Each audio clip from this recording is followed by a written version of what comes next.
Right. And we are live. Hey, everybody, it's Jason Blaha here. Just sitting here drinking my morning coffee, looking sexy as hell as usual. Get this into a good flow. Hopefully, this reaches people's feeds shortly. Got all my goals set up in here. All right. And yeah, get some topics going. Hold on. We need to also get. Can we see? There we go. Too much going on there. All right. I've got poll options on the Facebook here. All right, hold on. Give me a minute here, guys, because I have to multitask and make a few posts while we go. It justifies me being able to spend a long time in these chats. Trying to get everything set up, though. We're multi-streaming here. I had to do YouTube and Facebook both. And starting off a little slow here. Hit like as soon as you guys get in here, please. And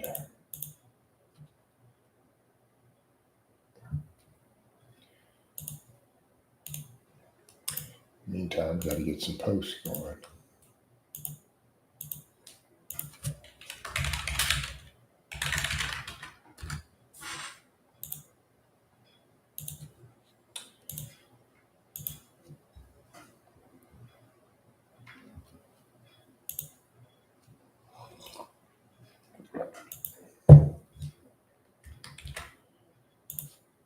I will be back over to everyone here in just a minute, though. I gotta get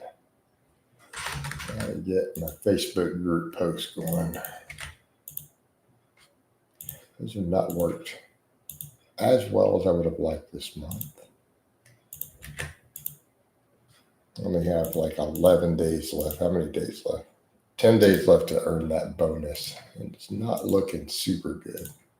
Basically, I need a couple posts to go viral still. Really, one doing it would do it.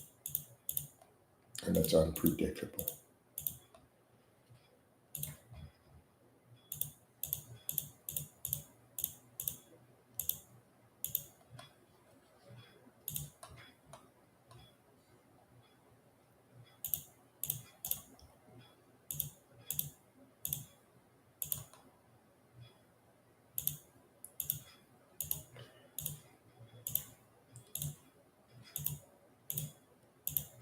There we go. All right, here we go over into the chat.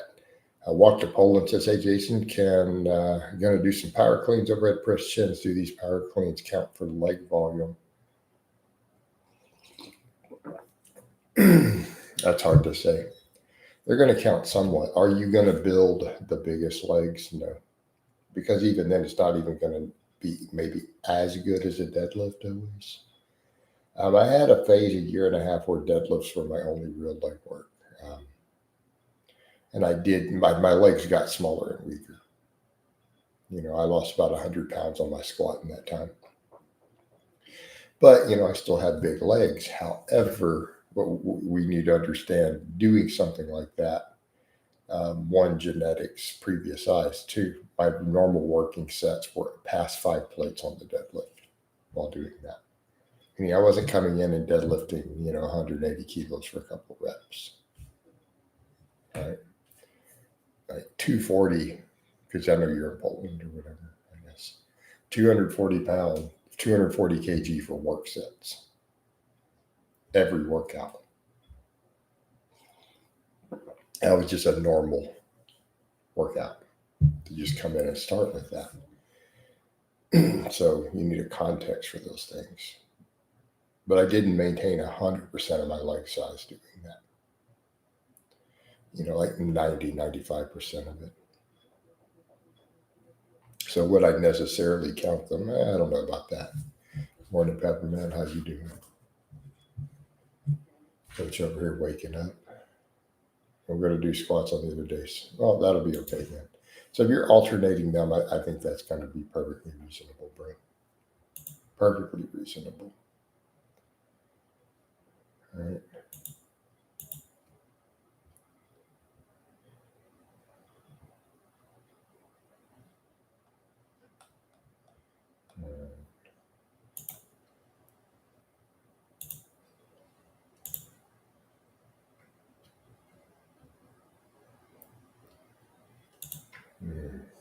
There you go. We'll hit the like. Tell him, man. Hey, Walter Poland, we only have one like in here. You're asking questions and haven't hit the like button. Come on now. Click like for us. Yeah, the upper back has been growing like crazy since doing these. Maybe might be my favorite lift. Good morning, Max. How you doing?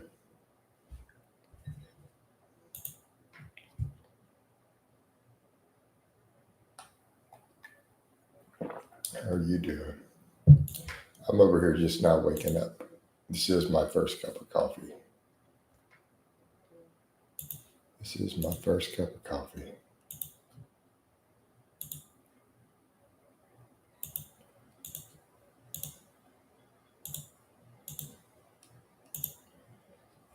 Doing good. Just got my first cup as well. Cool. And a lot of people really appreciate the afternoon. The end of that stream, I got a lot of guys really were vibing with that. I got private messages. I got DMs thanking me for that whole conversation about our moms, man, at the end of yesterday's chat. That was very generous offer you to extend to Cassidy Campbell, right? I mean, he's not going to take it, but I'd throw it out there. I already had someone message me saying, "Don't do that. If you do, don't coach him, even if he offers to pay." I'm like, wow, man, you are salty. Morning, evening, Jason. What's up, Robbie? How you doing? Some people are just like that. I want someone to be that salty about it. All right? People don't need to be that way.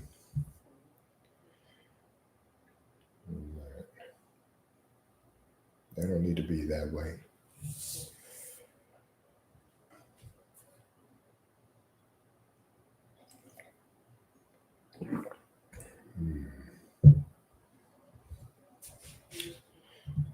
Although we do get interesting conversations though. I had some good stuff yesterday. I was really happy. I wish we would have got a lot more conversations. We had those topics about problems with the red pill thing, being good men. You know, there's good women, dudes have to be good men.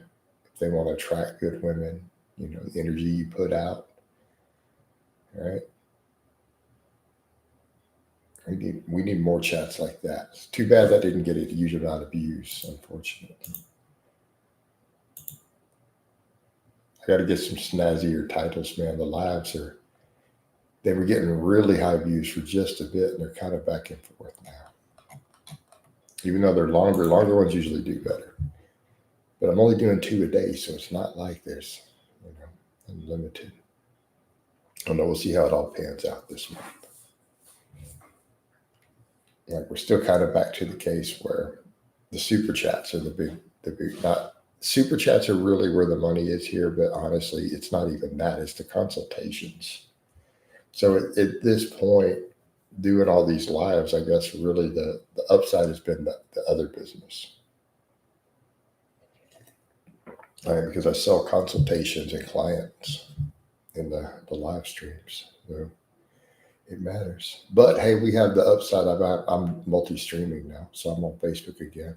It's not blocking me from doing live, so that'll help. Yeah.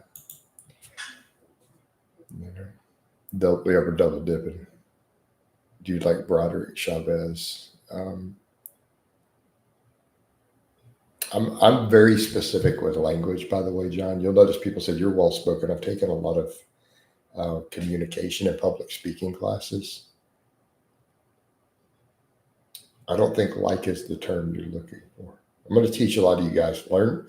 I always say this with the questions. I'm going to teach you guys how to communicate effectively. So is like the word you're actually looking for? Or do you have areas of his knowledge and expertise that I agree with? Because I would say to this, I'm not sure. Um, right, is he knowledgeable? Okay, because someone could be a complete ignoramus and I could still like their personality. Like, so that's definitely not helpful. So I could see, yeah, man, I really like somebody. I mean, they're a complete dumbass who doesn't know anything, but I really like them. Well, I'm not sure that's particularly helpful for what you're looking for, is it? But what if they have amazing knowledge and I don't like them? And I say, no, I don't like them, man. I don't like them at all. And then you discount them when they have amazing knowledge. So do you see the problem with the question? You're philosophical, but no, this is important for communication. People have to learn to ask exactly what they're looking for. Communicate effectively with other people. It'll help you a lot in life. You know? No, I don't find his personality particularly endearing. Right? Um, you know, but I find him to be very knowledgeable. He has a fantastic knowledge of anabolics. He has a very good knowledge of how anabolics interact with nutrition. Right? Sorry, guys, I just burped out of nowhere. I had no warning. Coach, how much do PEDs add in terms of size and strength for an average guy? They add the amount they add depending on how much you take. Right. That's like asking me how long is this piece of string. Also, keep in mind, people have this strange idea for bodybuilding purposes of natty versus enhanced instead of it being a massive scale. How much PEDs are you using? You know, if one stack will give you 5 pounds of muscle over X years, and another stack will give you 75 pounds of muscle, do you see the problem with the question? Right?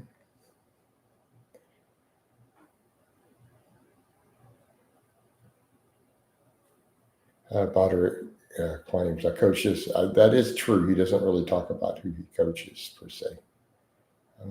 David says, "Morning, Coach. Hope you're well." Yeah, we're waking up. We're waking up. It's like the song. The best part of waking up is Folgers in yoga.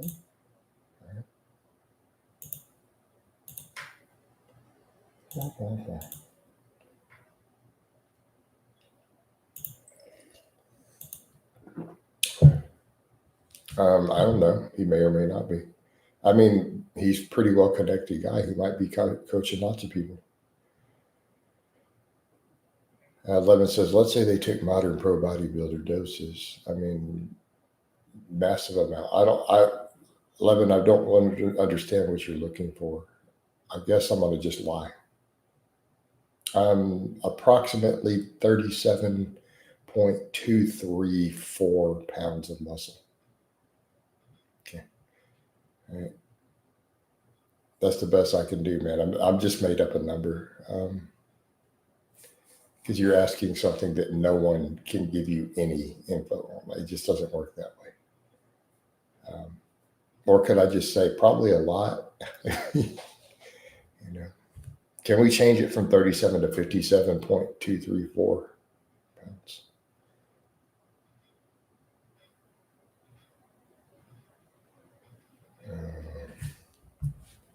John Birmingham says, Jason, I've been taking 220. That's kind of a strange number, 220. How are you breaking down to 220 exactly? I've test SIP, never taken anything else. If I add 200 EQ or 210 bar, which would be a better addition. Depending on what you're trying to do. Problem, John, I'm streaming on Facebook too. I'm not going to give you gear advice. So, John, here's how that works. Gear advice, that's consultation. That is $100 an hour. I'll help you break down your cycles, but I need to not do too much gear talk like that. It's bad for my algorithm. It's bad for my outreach, and it definitely hurts me on Facebook. And Facebook's my biggest platform.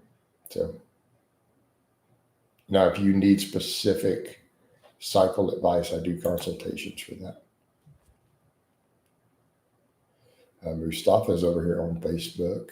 Bunch of posts. Appreciate all the engagement there, Mustafa. Your 18 to 19 reps on bench press is impressive, though. So thank you, man. It's tough too. I was kind of shocked because there's another guy I follow. I forgot his name, John something. The guy is one of the strongest masters benchers I've ever seen. You know, he's in his 50s and he's up in the 400s. Of course, I posted in there. He's got me beat. I'm gonna try to catch him. He did 23 the other day. So I'm like, how are we only 4 reps apart? So I am beginning to question, does my rep strength completely carry over on bench for me? Right?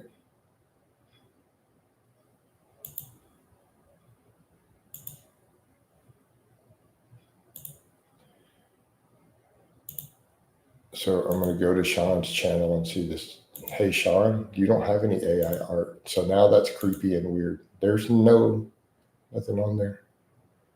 Okay. All right. I guess we'll check it out. Because I was checking your channel, I didn't see anything. But let's come over to these other topics. It's on my Facebook. All right.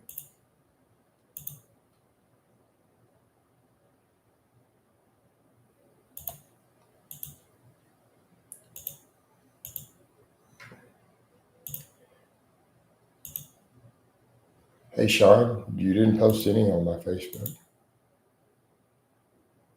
Could you be specific?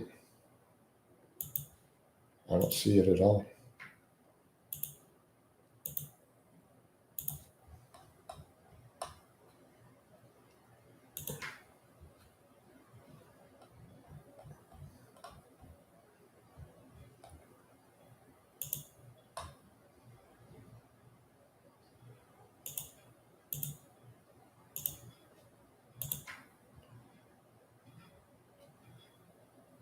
It's under the post.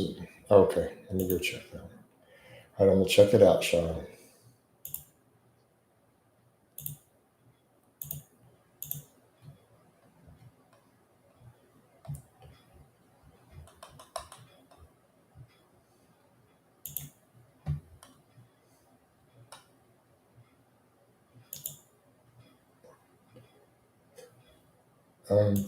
Okay.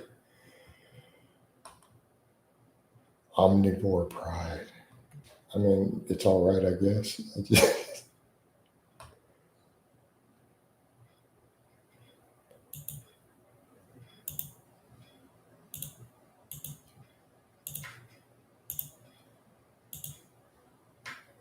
All right.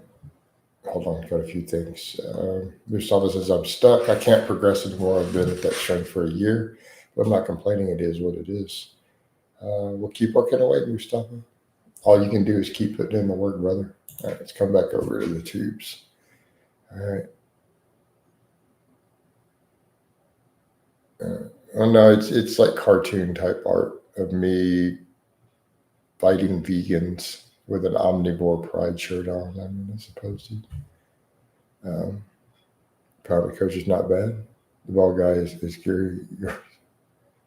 Are you a team Cardi B or team Nicki Minaj in terms of overall beauty? Man, I'm not really a fan of either one. I don't like Cardi B at all.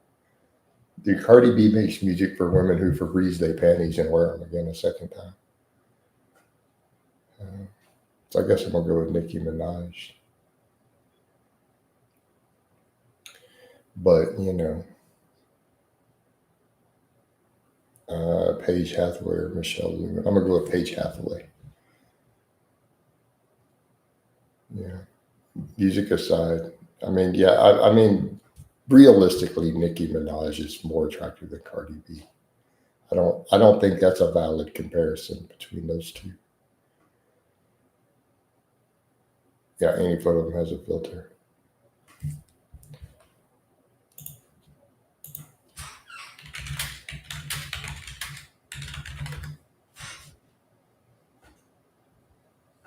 I'm gonna be Team Sydney Sweetie in these debates because she's got the blue jeans.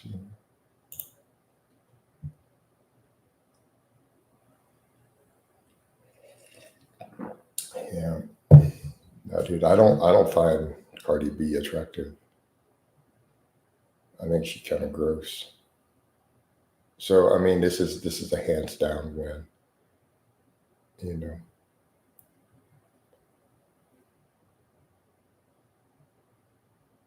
know, let's not do one of me fighting Lane Norton. If you want to do one of Vegan Gains, that's fine, dude. Yeah, let's not start a whole Lane Norton fight. Let's not do all that. At least Vegan Gains is current. You're not living in 2025, 2020, 2013 here. I hear that's what one of my regulars posted. So we'll see about that. So I put that other post out there, and he can message him and tell him, look, if he approaches me and wants reconciliation, I do have to take that serious. All right. I do got to take that serious. You know, as a Christian, if a man becomes a Christian and then asks for forgiveness for his wrongdoings against me, well, that's a completely, it wants to make peace. No, that's a totally different situation, isn't it? You know, right? And yourself as a taste of the personal later, you have to put in the work because I easy to lose. I mean, we all regress easy. We all regress easy, Mustafa. Clarence is weird for that, hanging with that. Yeah. No, I mean, I lose any possible respect for Clarence Kennedy hanging out with Vegan Gains. Well, I mean, we had the whole thing. That's why I said the stuff was weird that Cassidy did back in the day. Like, it's just weird. Like, it doesn't bother me. It speaks volumes about him. The dude was literally taking my pictures and other men and asking women who would they rather have sex with, me or some other guy. And I'm just like, that's very cucky. And my ex even said that. She called him, said it was really cucky. Um, that's you know what I mean, guys. That's all I'm saying. Like, why are you worried about these other men? Like, why are you asking women about other men? You know, that's why I gave him that nickname. Because I mean, no, really, like he's got to pray that away, man. He's got to pray that away. I mean, God can heal that. He can heal you from being a cuck. I believe that He can. So I'm thinking with power, with prayer, with power of Christ.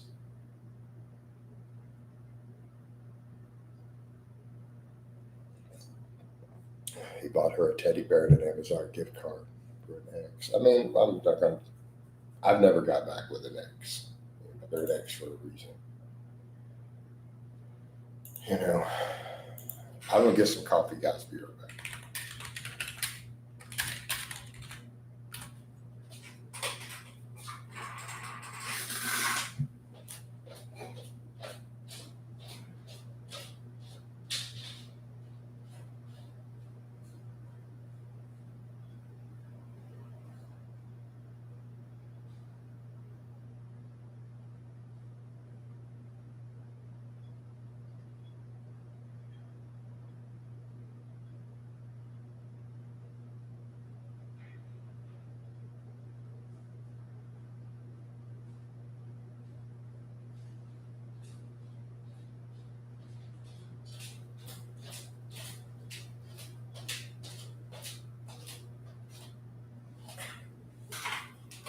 All right.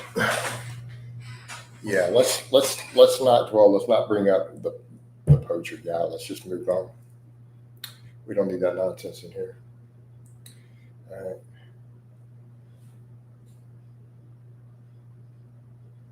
No one is better at burning bridges than Cassidy. Wow. He sabotaged all of them. All right. Now I need to hit Coffee Addicts Anonymous. You know what? Here's my thing. It's what I told Ariel this too. When she started getting on coffee, I'm like, you know what? Yeah, dude, I'm gonna drink 2 pots of coffee this morning. Caffeaholics. Here's my thing with coffee. All right. We did collab work together. She's a friend of mine. Um, I told her this, and she brought that up. I'm like, you know what? I'm not messing with my coffee. I don't have other vices. I don't drink alcohol. I've not had a drink in almost 7 years. I don't drink alcohol. I don't smoke anything. I don't smoke weed. I don't smoke cigarettes. I don't eat junk food. I don't eat refined sugar. My coffee is my one vice there, and nobody's taking that away from me, right? Coffee actually has health benefits and performance benefits, and it's my one vice.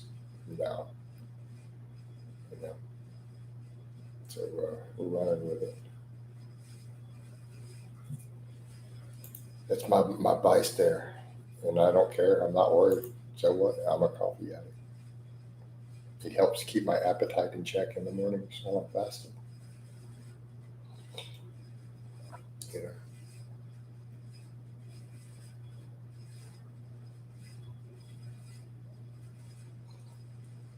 John, I didn't say that. I think that you misheard. Experiment means that I was interested in them. Have I ever done edibles while hanging out with girls who wanted me to do an edible with them? I've never bought an edible, never kept them in my house. Um, so I don't think that counts as an experiment.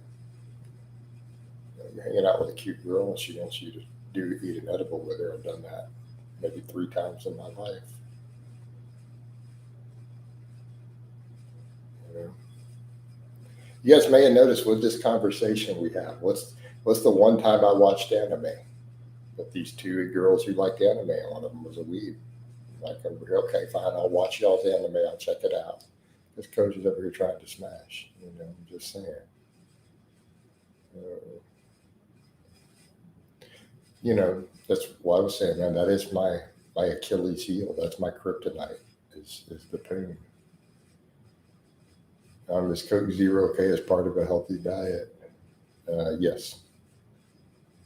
Yeah, but these guys eating them to play video games, right?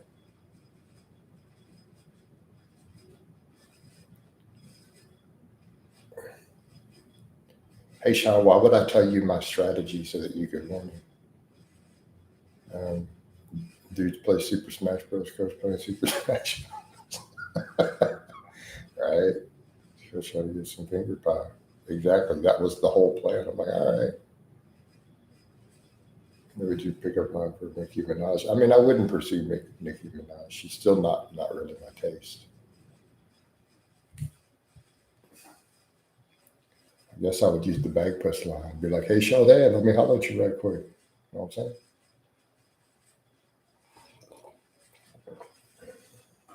Why am I interested? Hey, Sean, I don't want that hypothetical scenario. You don't play in a fight. The entire purpose of a fight is to win. That's it.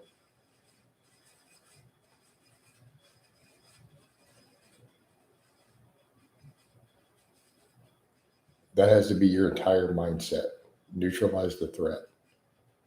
You can't be worried about anything else. You and I were clearly raised differently. We have clearly a different upbringing.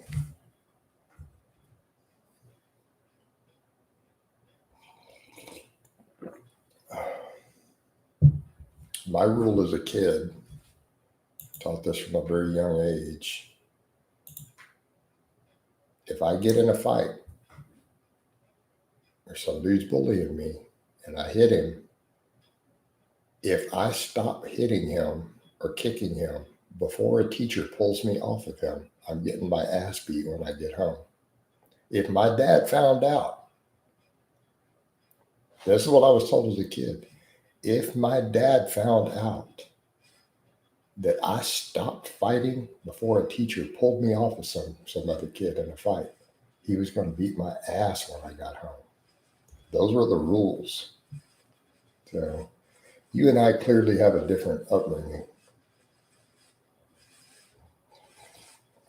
You don't worry about trolling. You worry about keeping that dude from getting back up off the ground. That's your only thought. Right. Yeah. Addicted to strength. I'm a week into cutting out refined sugars completely, and I've noticed fruit is starting to taste sweeter after. There you go, man. That's what I tell you guys. Your taste buds will resensitize.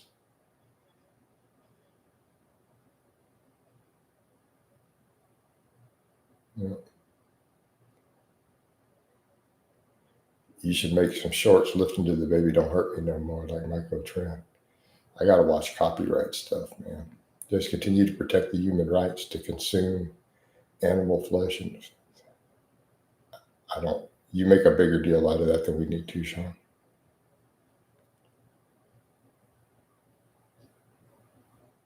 The baby don't hurt me thing boosted Mike more than the antibiotics, right? Well, but here's the problem. You're wanting me to just copy someone else. That's won't help me. It's not original.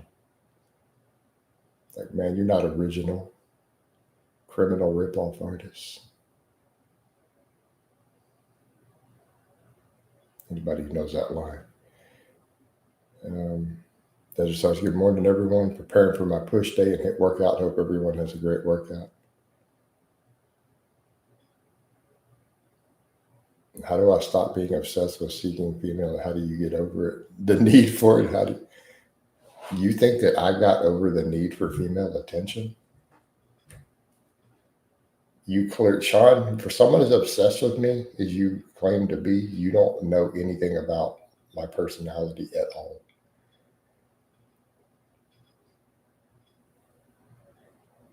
You're obsessed with some internet persona of me, clearly not Jason Blaha as a human being. Because if you were to ask anybody who knows me, they and ask them that, they would look at you like you lost your mind.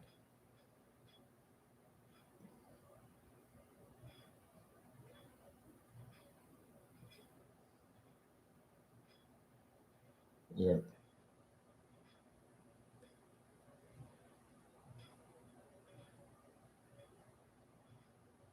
Mm.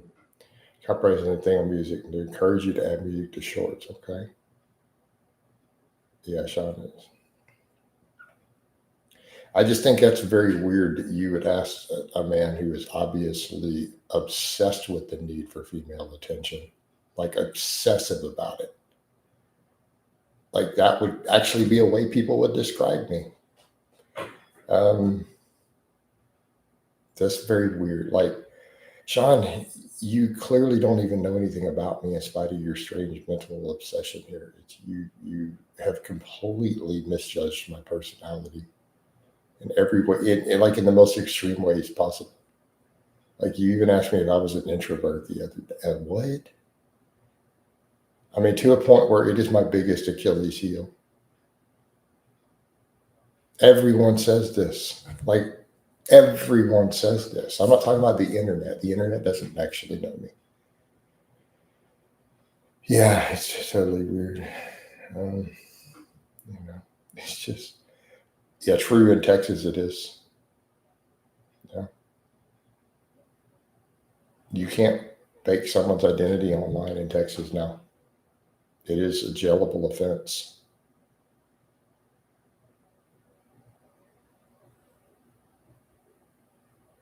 Yeah.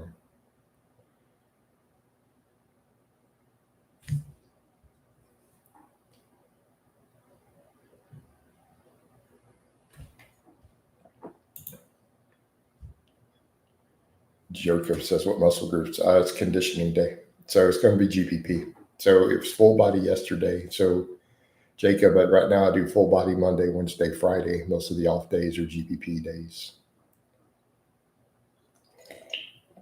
It'd be sled work, throws, jumps.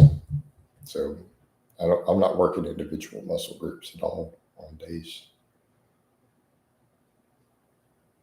So it's either lifting day or GPP day.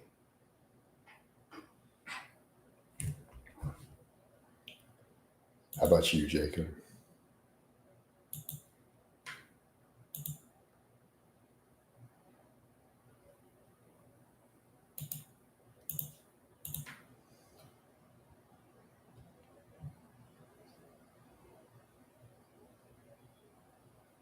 All right.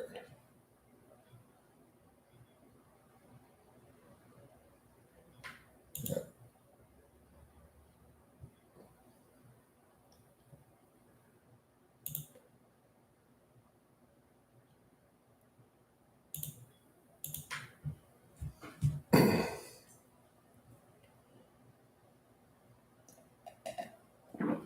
Hey, Sean, I'll tell you straight up, have you not noticed repeatedly that your creepiness actually creeps people out all the time in the streams?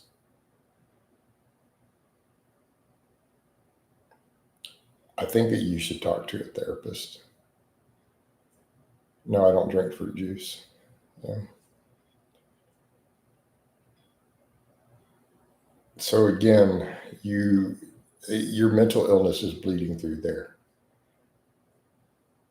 Again, the strange question. Does Jason Blaha consume refined sugar?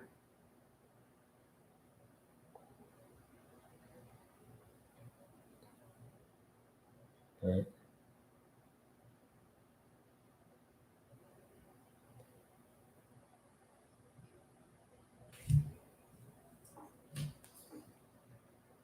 What does Jason Blaha drink every morning during his morning chats?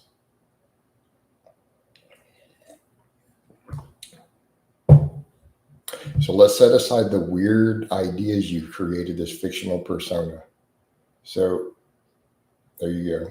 Coffee. What does Jason drink besides water? So I go back to your other question. Does Jason Blaha consume refined sugar? This is basic stuff about my ideas and ideology that I promote in fitness. Sean, does Jason Blaha consume refined sugar?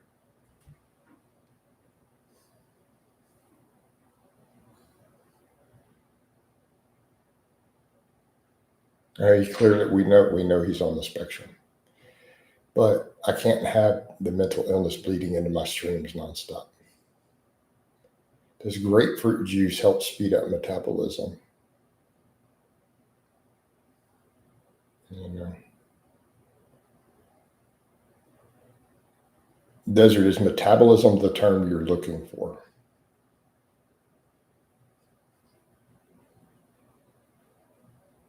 Are you looking for energy turnover, or do you mean metabolism? Be very specific.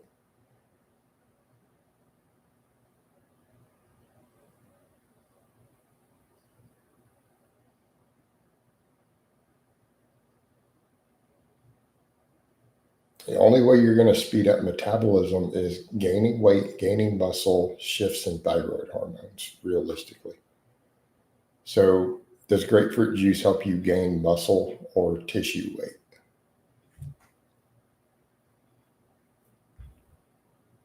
Does it impact T4 to T3 conversion of the thyroid? All right. Now we come over, does it speed up energy turnover? Yes, it has carbohydrates in it. Therefore, it will, in theory, raise your TDE because all carbohydrates do. You know?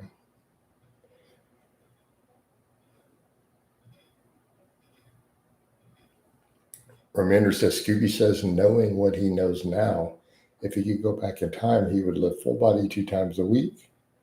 Says he would have gotten the same gains on less injuries. Probably.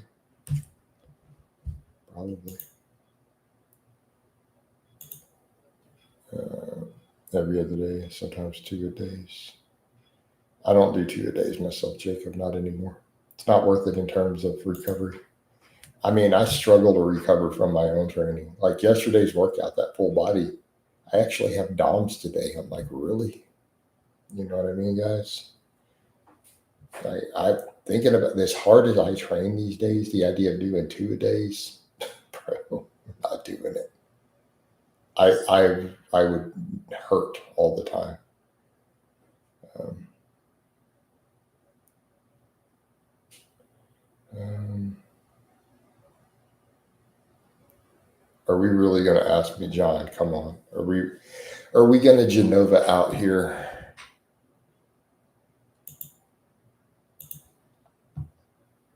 Is this really where we want to go?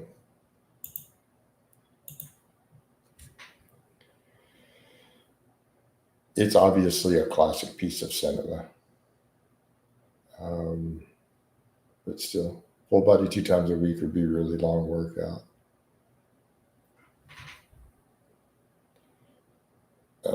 I went back to full body. So, Remeister, are you wanting me to pinpoint a date? I don't understand. You could do a channel search and find the exact day in 30 seconds. Go to my channel, the search engine on my channel, and type full body. You'll go and see the first full body workout blog again of the year, and you will have the exact date. Because for me to give you that answer, I have to do the same thing, which I'm going to do. But you can find that with a simple channel search. So I'm gonna go to my videos. I'm gonna search my channel. Full body. Let's go back and see what day we started doing the full body vlogs again. I have to go to more rows per page. So it's looking like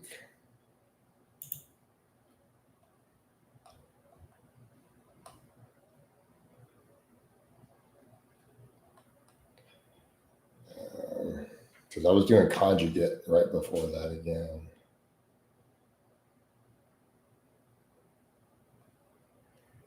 So it looks like June of this year, June the 20th of 2025, I started doing full body again per the channel search engine.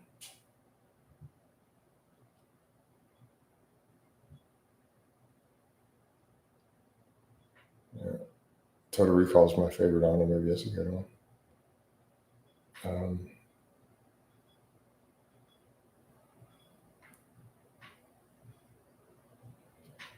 I was just checking the vlog titles. I don't know.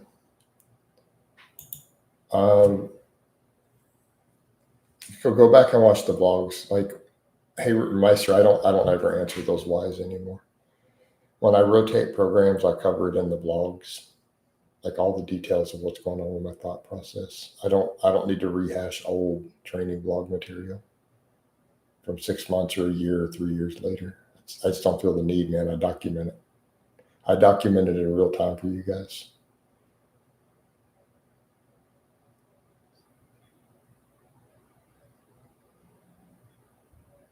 What does MOG mean? It's an internet kid's term. It means like he's just bigger than you in person.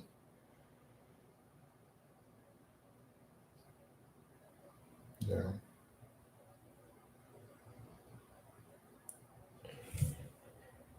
Hmm.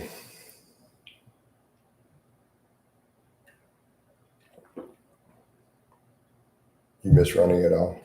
Yeah, I do. I'm just it's balancing everything out, right? Is the issue. I like running actually.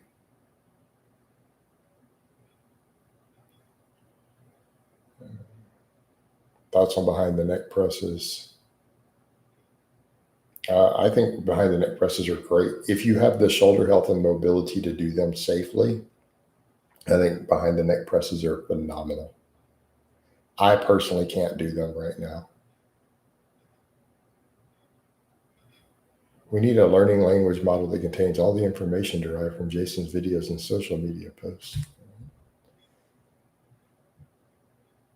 Dickie, what did you like and hate? I don't know.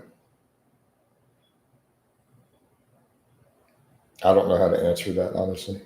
Like, can I be honest? I have no idea how to even answer that at all. My brain doesn't work like that. Like that would be, I would have to really step out of my element to try to answer that and change my thought process. So I'm just going to pass.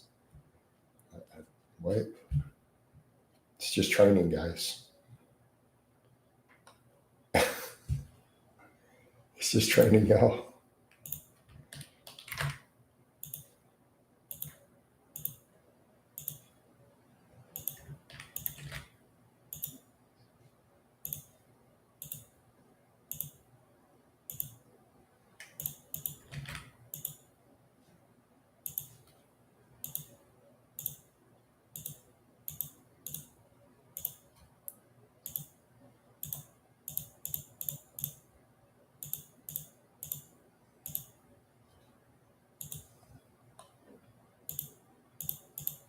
I'm just saying, I feel like people worry about the wrong stuff with training. They really worry about the wrong things. It's paralysis by analysis. Instead of actually worrying about the details that matter, people will analyze irrelevant stuff. And it's just not useful.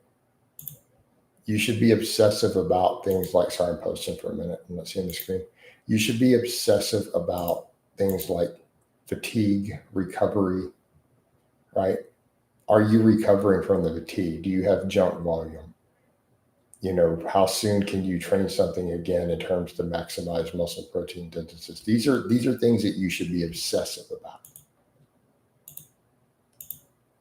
But people will do paralysis by analysis of things that are irrelevant, completely irrelevant, and it's not helpful to you. So always try to think about that in those terms. Instead of a detail, what did you love or hate? That's not the stuff you should be worried about. Or analyze. You definitely don't need to analyze that. All right, Dallas McCarver mogged you. There you go. Boston Lloyd mogged you. They're all dead. Valid point, John. Rich Piana mogged me.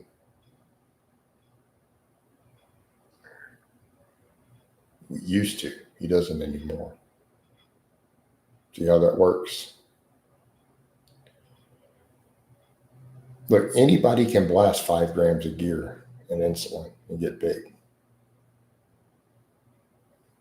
Reminds me of I was doing a consult the other day with one of these guys, and he was frustrated because he's jacked, right? He's jacked. Sean, you've already asked me this before, and I've already told you no. You already know this. You have a habit of me having to remind you of things I've told you before. I actually remember the things that I've told you oftentimes because they're recent. Like, I don't remember stuff from 20 years ago, but I remember last week.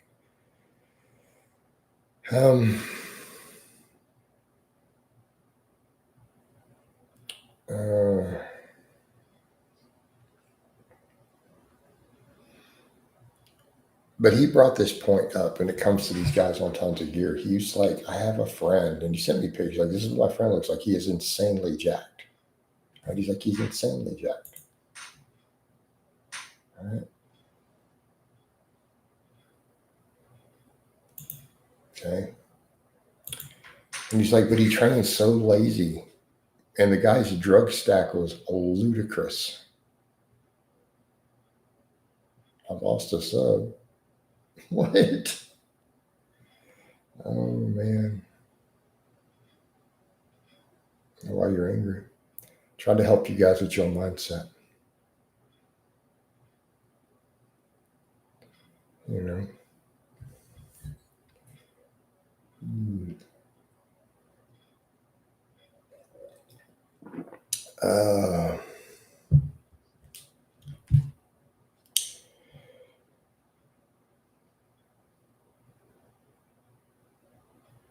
Problem he had with the friend, like the guy's drug stack was insane. He told me this is what he takes. And he's like, but he trains lazy. It's nothing but machine pump work, nothing even close to failure. And just says, oh, I don't care about, adding weight to the machine.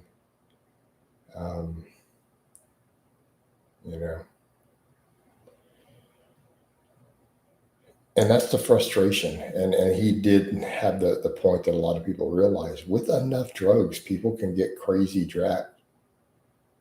I don't know the guy's name, David. So this was I was telling you, it was in a consultation. All right. But he sent me pictures of the friend and said, but this is because they were real life friends. He's like, and the dude looks like this. And so he was asking me about that. Like there's clearly a threshold to where a person's just going to get crazy jacked no matter how lazy they are in the gym with enough drugs. And that was a good point because the guy was crazy jacked. Now, I'm not saying he's going to be winning a Mr. Olympia, but the guy was crazy jacked. And he's like, he's like, the guy trains so lazy. He probably doesn't get within 5 reps of failure. Everything is machines. Doesn't do a single barbell lift, not one, like nothing. But the guy's drug stack was ludicrous. I mean, it was like, trying to remember, it was something like he does a gram of test every week, a gram of Deca every week. He throws Tren in on top of it. Very, very high doses of growth hormone. Like the guy goes through like 5 or 6 growth hormone kits every month, and that was the point.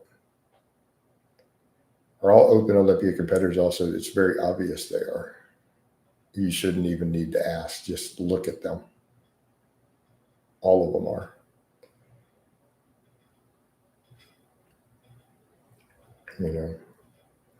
Hey, David, but we're back over to that point of just blasted. I mean, it's going to be dose dependent. Yeah, with enough, sure.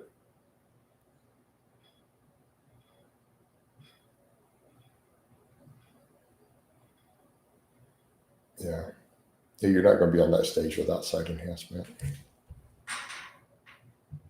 Does metformin? No, it shouldn't. Metformin doesn't build muscle.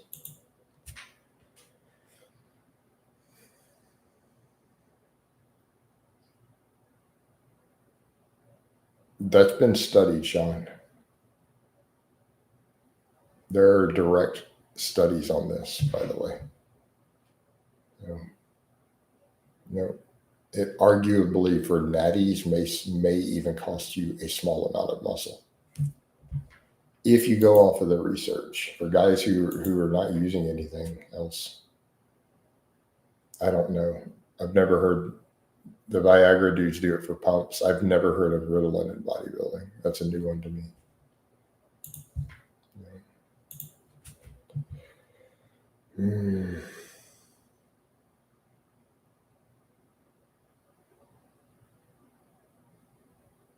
What are the most check guys at my gym usually on the horse cars? I don't know, man. I've never seen that. I haven't found that to be true at all. So it's just your gym.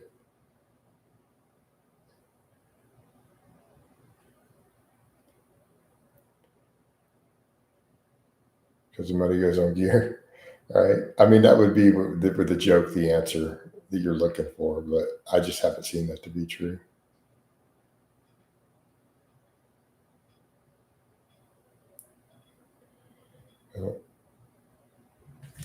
All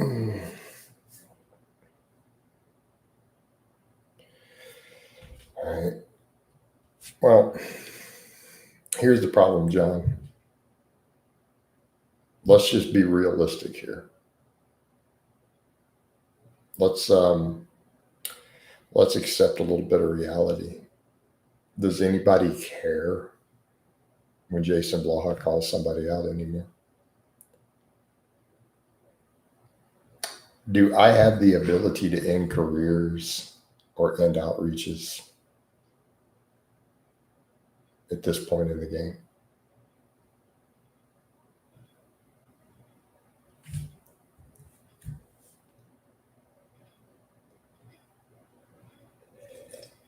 So if Jason Blaha made a call-out video of Dave Palumbo,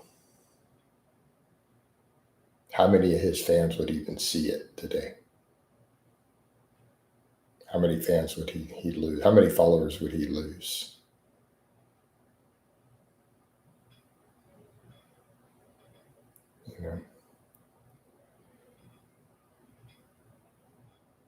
Are supersets designed to fatigue muscles in one part of the body, make gains in compound lifts more optimal? Workout A makes workout B.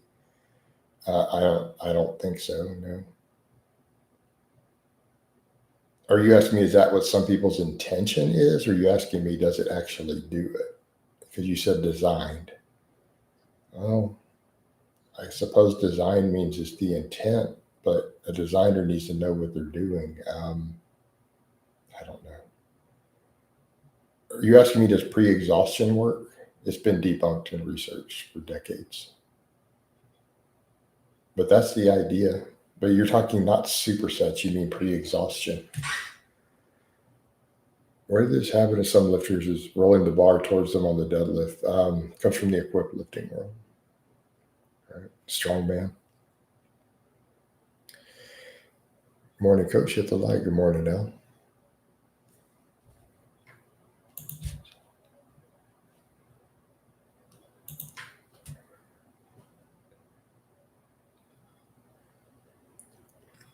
Hey, John. Again, no, I don't have the ability. John, let me be clear. No one gives a shit what Jason Blaha calls out anymore. Doesn't matter. I won't save a single life. See, that's the whole point. You're the only truth with the knowledge. It doesn't matter. No one's going to listen. No one's going to listen. So let's go back over. I mean, I tell people not to eat McDonald's. That's all they should need to know. I'm not saying I won't make the video, but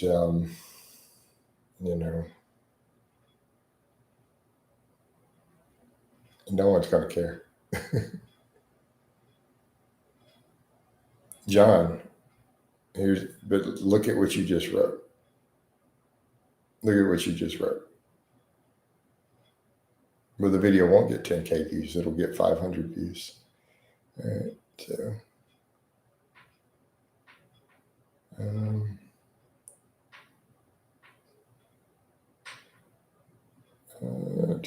So where were we with the bar roll? The whole bar rolling thing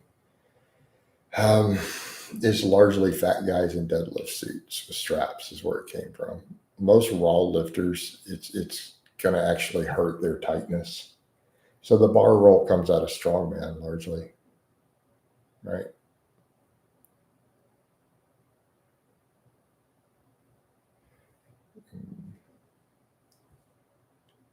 But you just made this account today, John.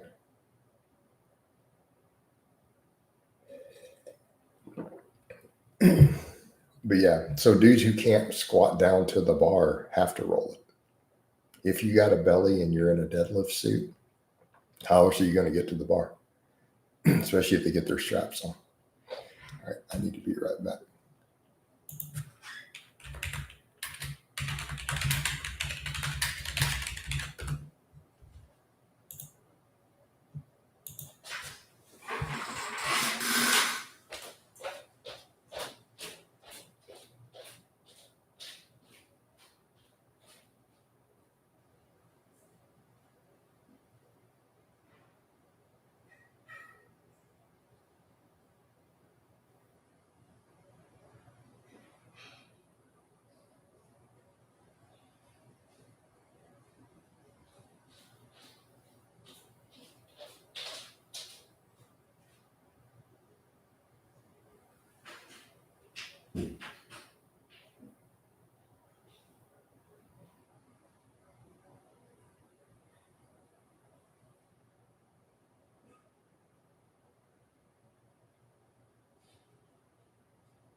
All right, we're back.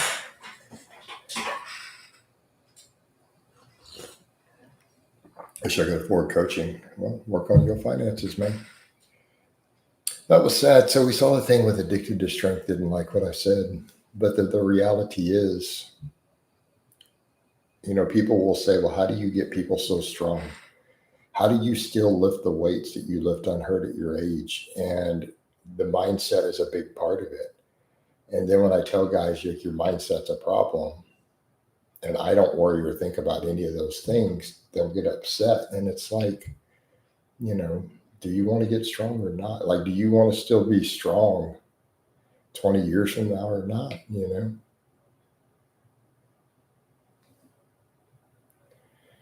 Right? You can't get upset at that. I mean, I'm a coach. I thought that was pretty polite, all things considered. I have to be much harsher hand, to be fair.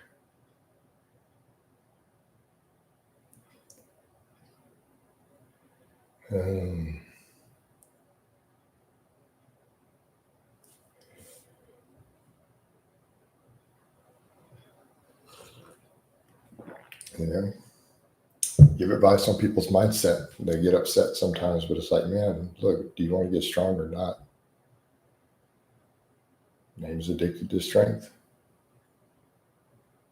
My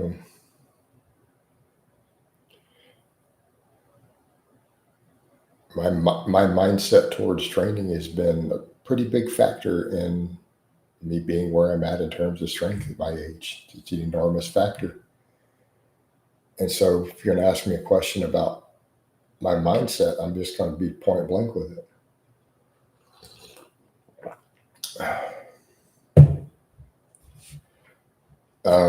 That he's a moderator, L. He's a moderator in my live streams. That's why he has the wrench. I only have 2 moderators right now. Multiple people are asking and wanting for it too. So, first off, let's look at your channel. That's an old channel. So all the people who are moderators are consistent people in my streams almost every day. They're channel members, right? You're not a channel member. And they consistently post and show good judgment when it comes to stuff. Yeah, he can put people in timeout. He can't ban people, but he could put you on a 24-hour or a 30-minute or a 5-minute timeout for being able to post. And he can delete your comments. He can hide your comments.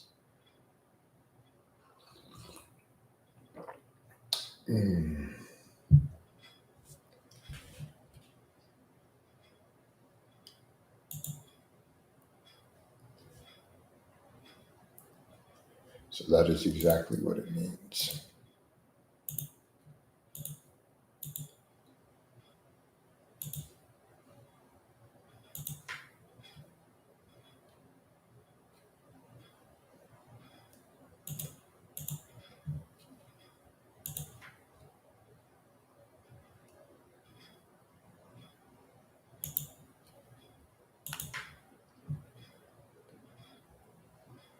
What do you do if a client doesn't want to gain weight?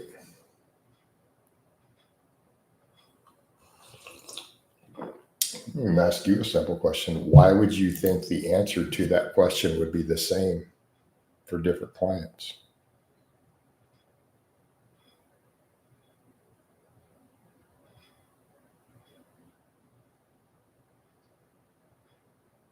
Because what you're saying may not be what I'm thinking. So if I tell a client they need to gain weight and they don't want to gain weight, they're probably underweight. They're probably really skinny. In which case I'm going to ask them at that point to talk to a eating disorder therapist.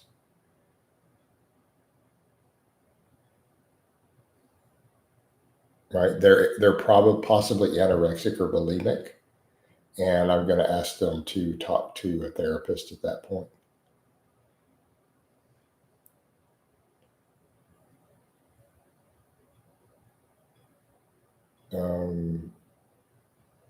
As of right now, I need to be a workaholic.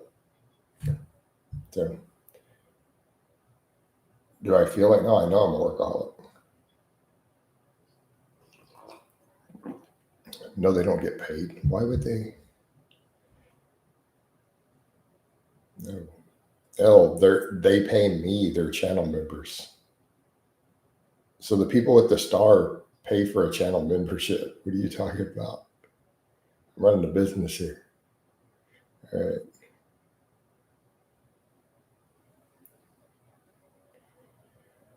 No, cognitive, it's not that straightforward. The simplest way to gain strength is not necessarily. There's definitely nuance to that conversation. I've been cooking my whole life. I've been cooking my whole. Where did I learn to cook? From my family as a child growing up.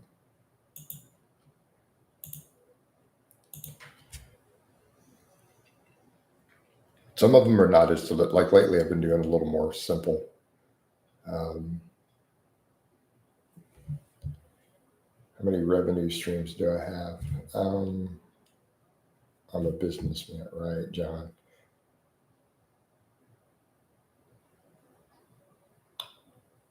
I'm not going to tell you what all of them are. So I guess my question is, do we count all coaching as a single income stream? Or do we count consultations as a separate income stream from coaching? I need that answer because I can't answer the question otherwise. Like that's an important.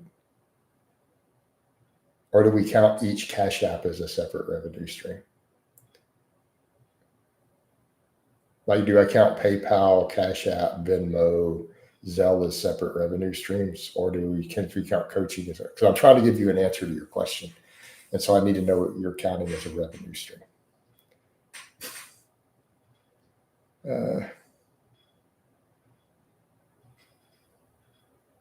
Well, I am a businessman. So which ones? So consultations, because all clients pay through some Cash App. So if we count coaching and consultations as two separate income streams, right?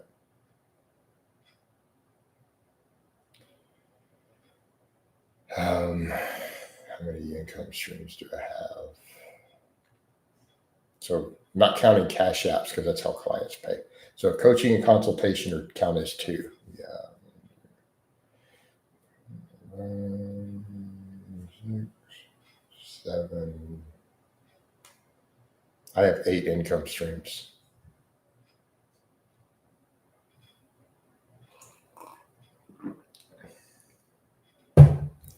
The strength coaching does not include life coaching per se, but I sometimes have to put on that hat for some people. It's not an official part of it. Just like your gear advice is not listed as an official part of it, but my guys on gear end up needing gear coaching.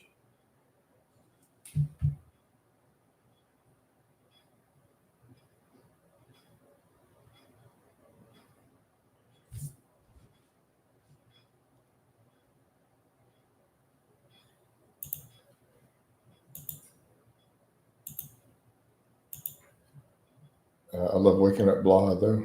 I think it's good for the channel. Very comfy. Listen to Coach exactly, and it's streaming in 2 places. So we're streaming Facebook and YouTube for the coffee chat, which is all gravy. And hey, John, I'm ignoring you politely so that I don't ban you. Everyone also knows I don't like business advice from followers at all. I don't take it well, but I'm trying to be very polite about it. Is that fair? I mean, you made a new channel just for the purpose to try to give me business advice. I block SEO experts all day long. My list of blocked SEO experts is in the thousands. Approximately 40% of them are named Muhammad, by the way.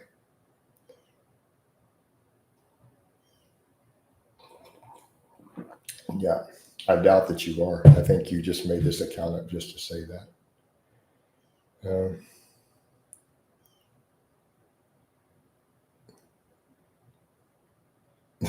you go.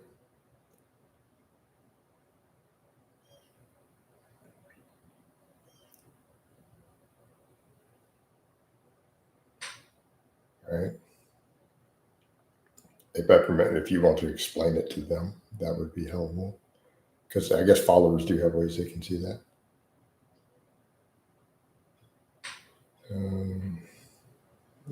Coach could be doing better these days. That's why I'm crying so hard. But I'll get it back where I want it to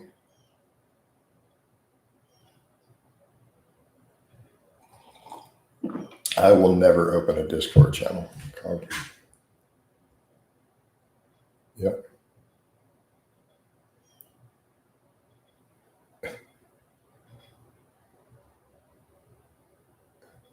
Favorite dish you cook in an air fryer? I've never used an air fryer.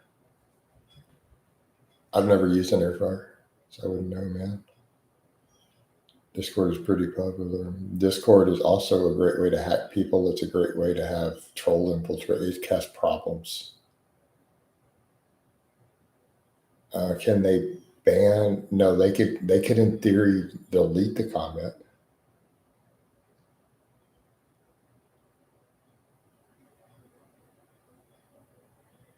Sean, you're literally wanting me to kapow you, and then you're like threatening to say horrible stuff to make me kapow you, bro.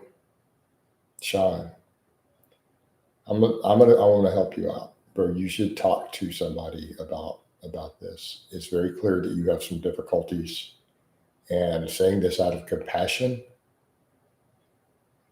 right? I'm saying this out of compassion.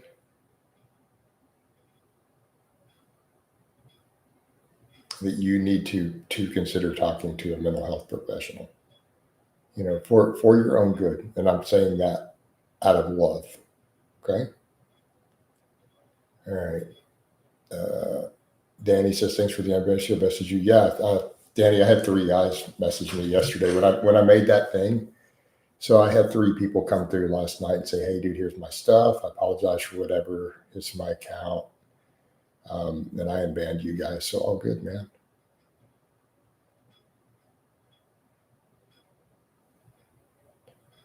All right. Yeah, Discord's a hotbed for weirdos. Yeah. Yeah, there's no need to get kapowed, Sean.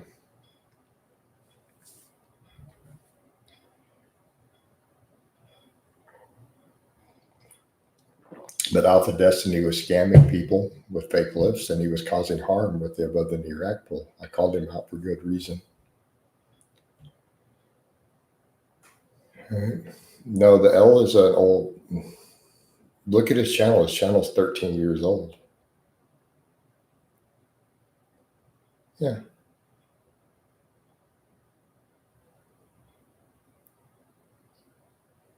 Yeah.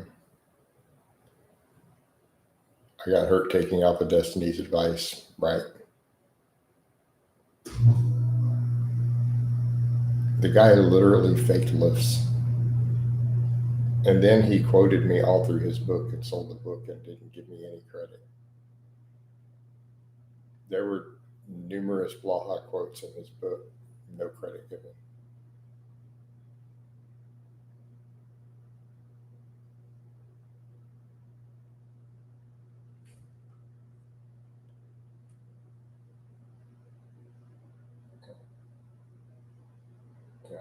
Yeah, that sucks, Cog. Those above the knee rack pulls were hurting people too.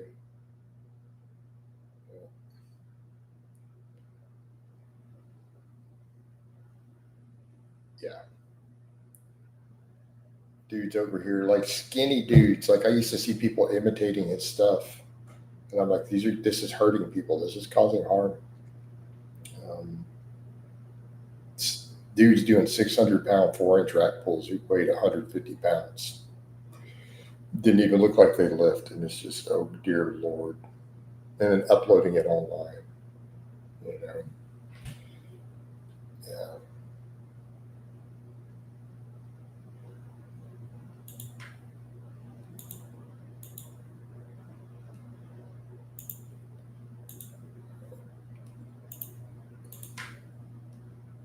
Just can't have it.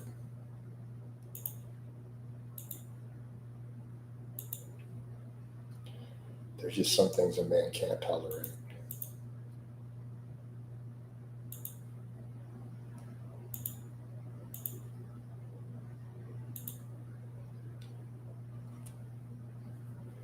Love when it's here the Boogs. Boogs did clown on him. What song do I have in my head this week? Well, John, that's pretty straightforward.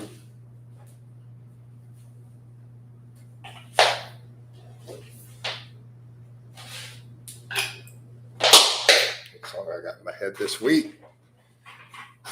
The song in my head this week would be. Right.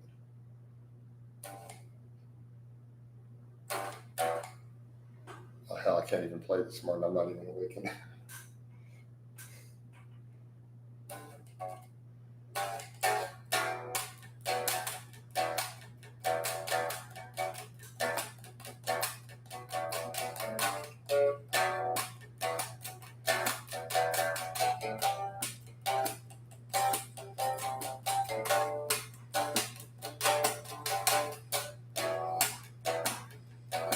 All right.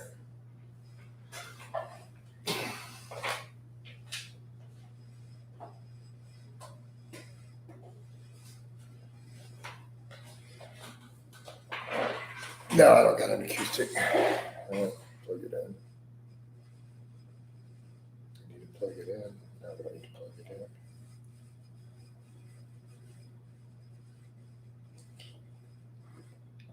in.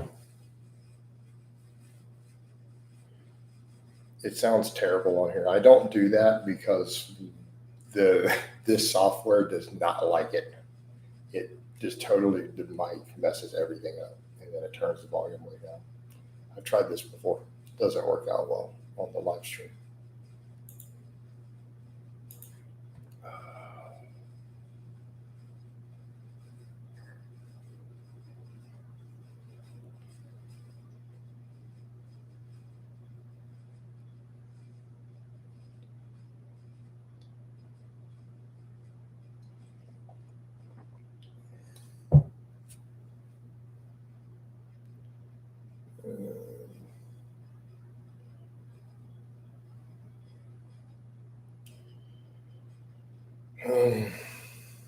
Yeah, I don't see a jam session with the bros really happening.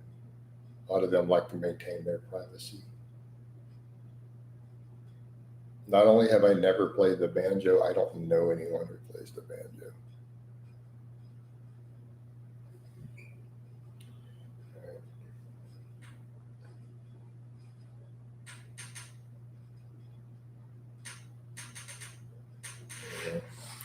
I don't know any banjo players personally.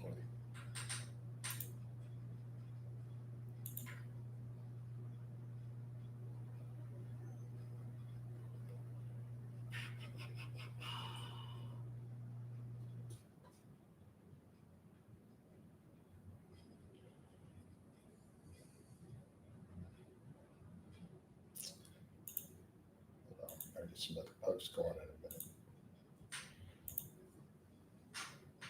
Is it only 6:30?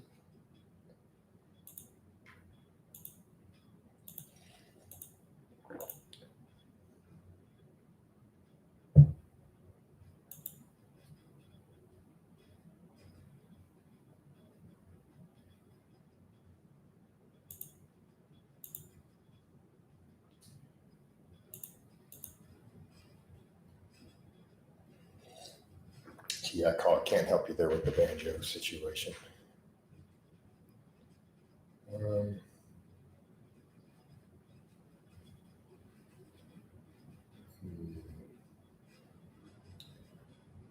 Hey, John, if you were going to, you would have already. You wouldn't be in the live stream doing this. So I know that you're a scammer. You would have already done it. Too. I'm about to ban you, actually. Probably. Oh.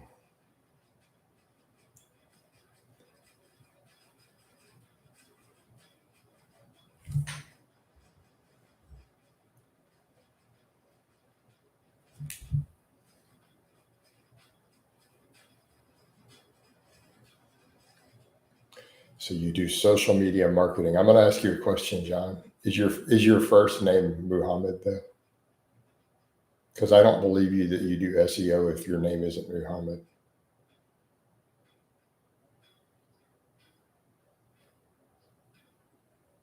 It's almost a requirement in the industry.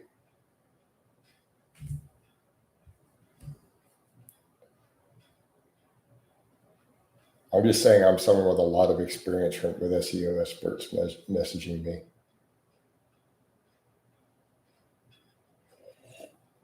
You look like Dan Brazilian. I don't know about that. Logging workouts is a game changer to get gains. Yeah, absolutely. You need to log your workouts, bros. Yeah. I know. I don't say.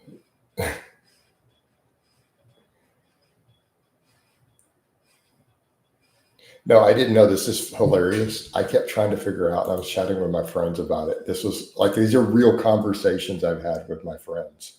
I'm like, why are so many medical doctors from the Middle East becoming fake SEO experts on the internet? Right?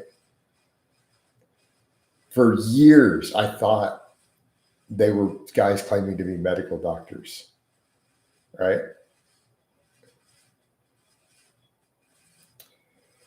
I thought for years they were guys claiming to be medical doctors. I had no idea because they were all MD, right? MD, Ashut, Havar, Azim, would be the dudes messaging me. And like over and over and over and over, I'd be banned sometimes 3 of them a day. And like, why are they all claiming to be medical doctors? Like, is there something to where medical doctors in the Middle East have to do SEO because they're not making money? Like, can no one afford them? And I had no clue, right? And then I looked it up later and realized it's short for Mohammed. I had no idea. I literally thought they were all claiming to be medical doctors for like 2 years straight. That's a funny fact there about SEO experts.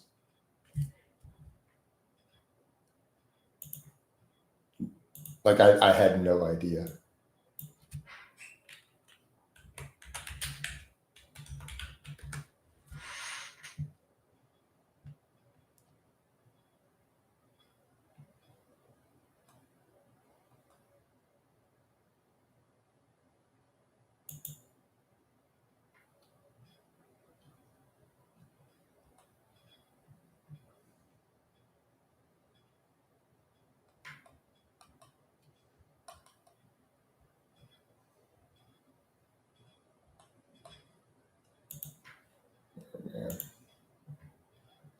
Yeah, exactly. That's exactly what it looked like. Your eyes and nose are John Brazilian. What? Okay, then. HH. I guess that's a compliment. I'll take that as a compliment that I have the eyes and nose of John Brazilian. All right. Oh, man.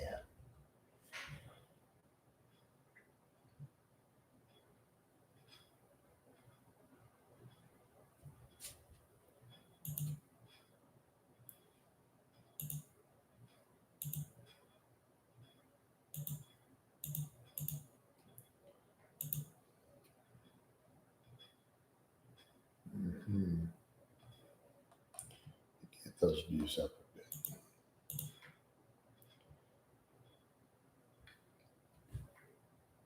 To be fair, I won't take that as trolling with the Jason Statham because one of my sister's friends pulled that line. She's like, your brother looks like Jason Statham.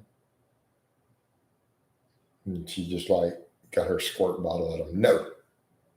Like, that's just, she did not put up with that. I don't want to go into why there was a situation with one of her friends a long time ago.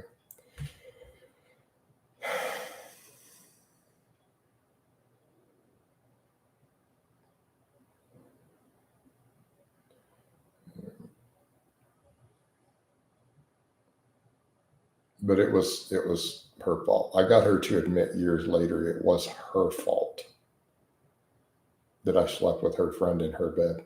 She was completely to blame. It was not my fault. And I got her to own up to it, so that's a win. Um, I was completely innocent party. She owned up to it too. She goes, "Okay, I'll take that."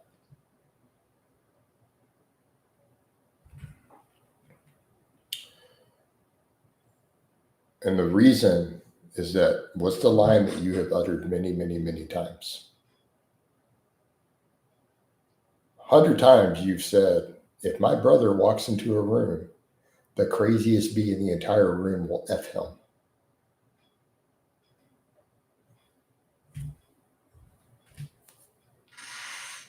End quote. You left me in home alone with no vehicle at your house and left for 4 hours and left me in a situation with a girl who you referred to as Crazy Laura is her nickname. This is not on me. All right.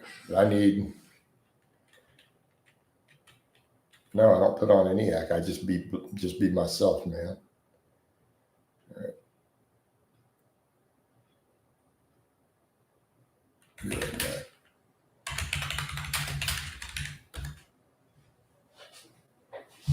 I had a code of honor, but there are limits.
All right, I'm back. You draw it. No, dude, I don't entertain cheaters, man. Beyond belief. Like, for example, I would never entertain a married woman, for example. That is completely off the table no matter what. Cool. I don't care who's on board. I'm still not starting a Discord. So, still not doing it. So, how about you guys go start your own Discord as a fan Discord yourselves, and you can go do one. I'm not going to go check. I'm not going to get on it.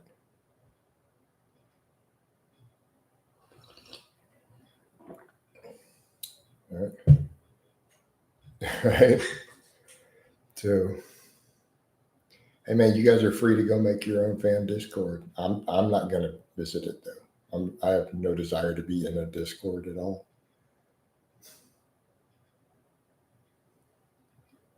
You know.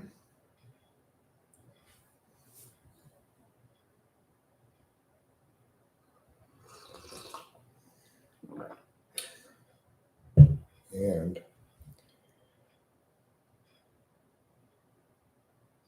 yeah.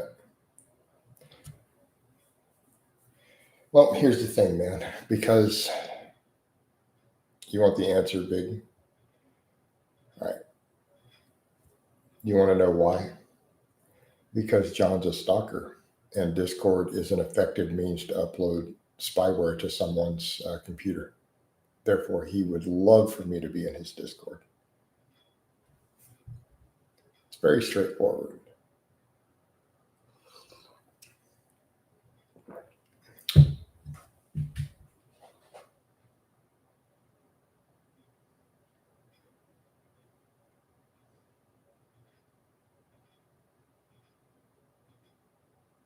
Is it?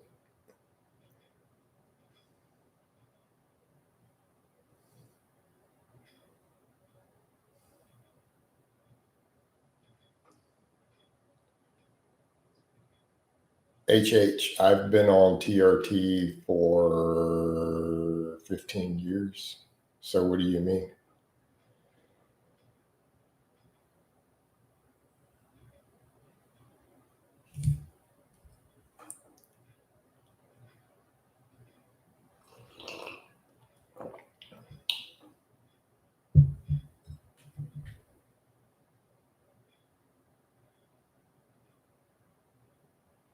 Right.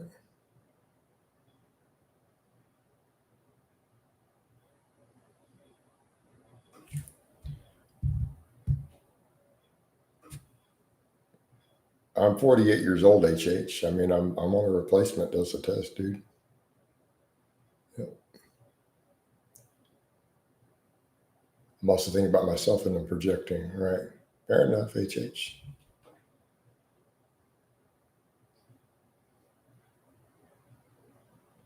Yep, too many dodgy links.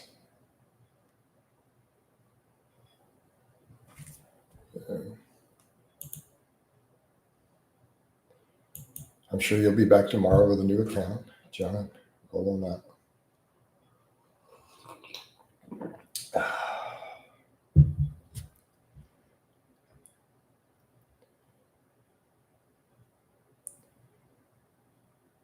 HH, all good, brother. Well, welcome aboard, though, man. Welcome aboard. TRT's game changer. I'm very pro TRT. Just due to get older, right? Yep, exactly, Danny. Exactly. That's just his new account for the day. He'll be back tomorrow with a different one with a different set of stuff. Yeah. So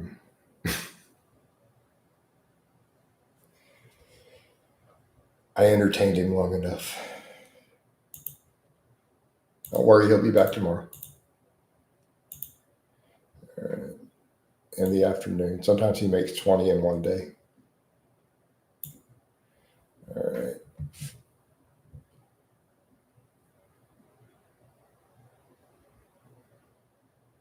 We got to make some other Facebook posts.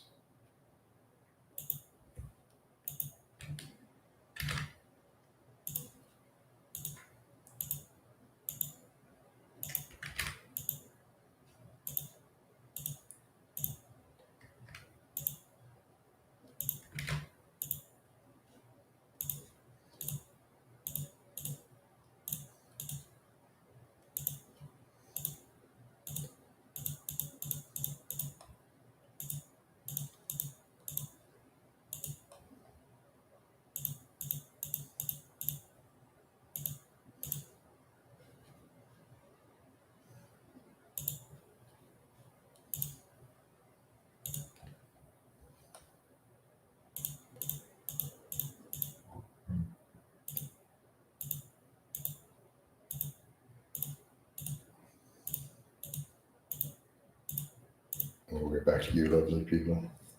They always do. This is one's persistent AF, right? Well, something lit him back up because he went a little crazy recently on other stuff. So that same guy who makes those accounts, he contacts me on other platforms.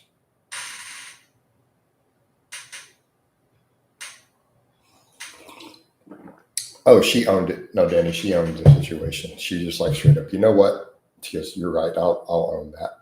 I'll own that one. No, she didn't apologize. She owned it. There's a difference. What does she need to apologize for?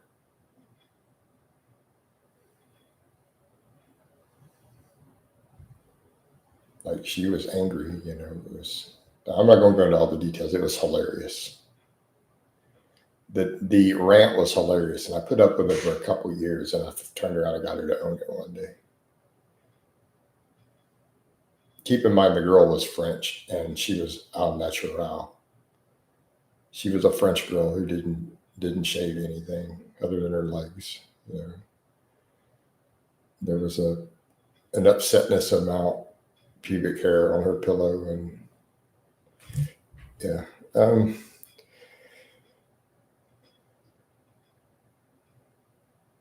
If you box a male dog with a female dog and whoever said that situation is to blame for the outcome, right? I'm pro-marriage, Carl. I'm not going to answer that specific question, but I'm very pro-marriage.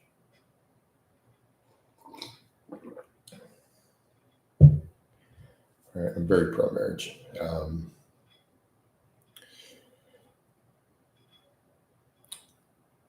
I think something that's fascinating to me, people talk about putting on an act and charm.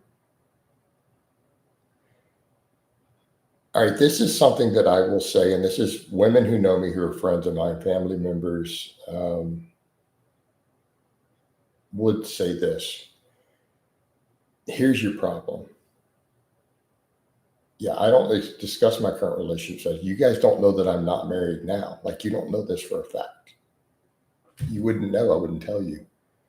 Like, I'm not going to tell you guys, oh, I'm seeing someone or I'm engaged or I'm married. Like, I'm not going to make a public announcement about any of it. I keep that stuff off the internet. I keep that off the internet to the best of my ability.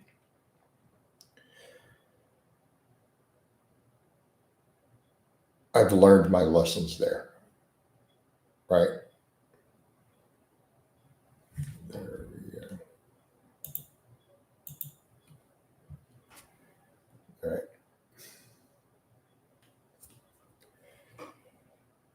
So I'm going to give you a bit of advice there. This is something that dudes don't get. Like, all the red pill guys hate women. This is their problem. This is their problem. When I say that I love and adore women, I mean that. Like, that's not an act. I genuinely adore the company of women. I think women are the greatest thing to have ever walked the earth. Because I actually feel that way, do you know how easy it is? The problem is that I, as my bros will put it, Jason will adore women who shouldn't be adored. I'm like, but they're women. They're like magical creatures, you know?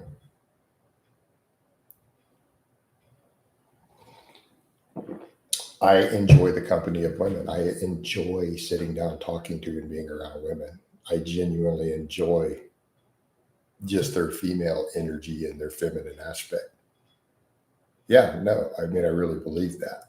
But anyone who knows me already knows this. When you adore women and they can tell that you genuinely enjoy their company, it kind of helps a lot.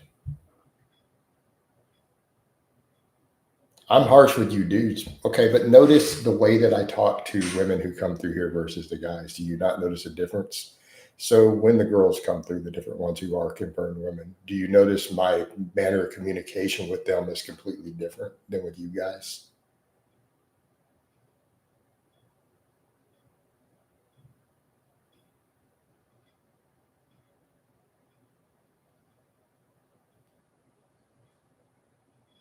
Right.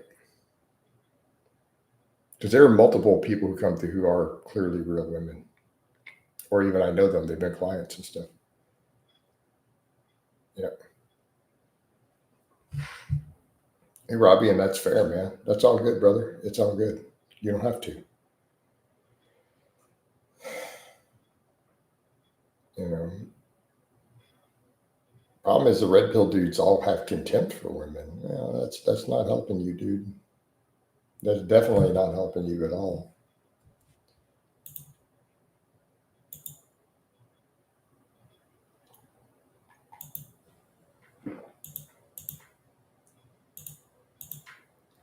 I'm not telling you to be a simp. What I'm telling you is I actually enjoy women. I like women. You have a different viewpoint of women. That's a whole separate topic, man. I was very close to my mother. Like, losing my mother was, we had the whole conversation about that live stream yesterday. We talked about, we shared, a few of us did, including one of the mods, Connor. Like, we talked about that, losing our moms, man. No, dude. Well, it wasn't necessarily just my mom, it was my family in general. So I had a whole bunch of aunts who, when I was a baby, they treated me like a little prince. Like doted on me. So I just associate women in general with that energy. Like, you know, right? So my mom passed 20 years ago, exactly 20 years. So I'm sorry to hear that, Robbie. So for me, because I grew up with a whole bunch of aunts, and one of them treated me like her little baby doll. She was like 8 years old. We're still close. Um, I just grew up around all these women who just treated me like I was just like a little prince. I was the first grandson with the Blaha family name, a massive family, right? My dad's one of 7 kids. He has 4 sisters. So I kind of grew up in that environment. It made me just very comfortable with women. Um, I just like women.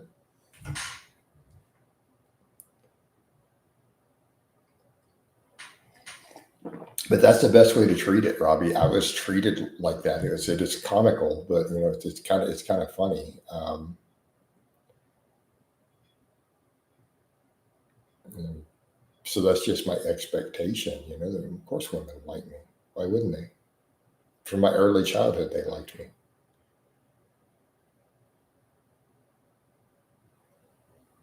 Very straightforward.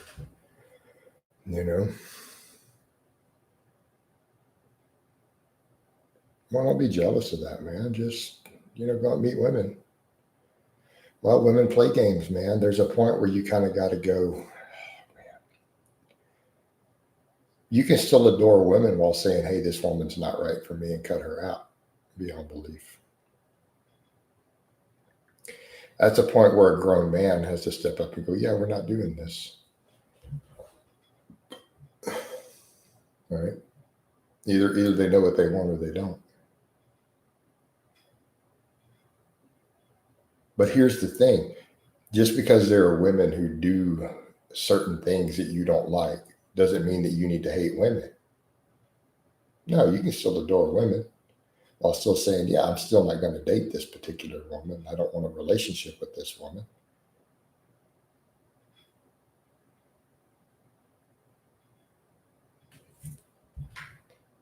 Now, on the other hand, this actually does make me pretty vulnerable to a lot of that. So again, just be aware that some of my bros are like, "Yeah, Blaha is Captain Sabaho." You know, let me be clear. I have also been nicknamed that before. You know,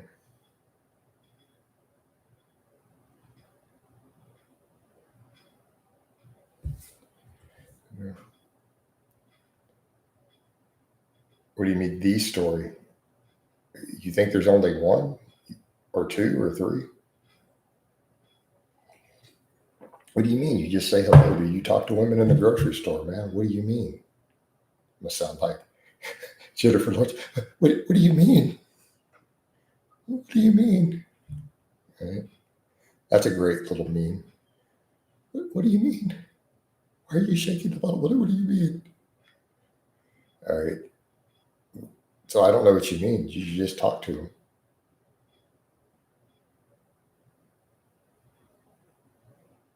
in the grocery store. Why wouldn't you? Why can't you just stop and talk to women? Airport, grocery store. There's always going to be. Just start a conversation, man. Normal. I mean, you're at an airport. What are you going to do? You're waiting in a terminal to go somewhere. Why wouldn't you just talk to women? How I picked up followers on Facebook and Instagram in airports.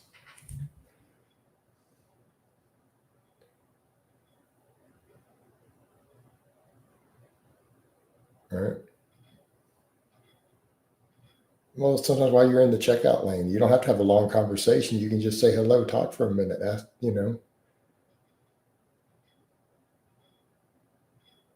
It's not that difficult.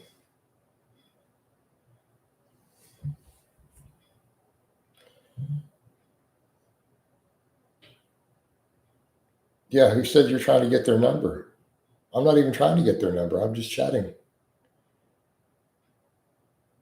See, dudes act like you got to have some ulterior motive. Why can't you just talk to women because you enjoy the company of women?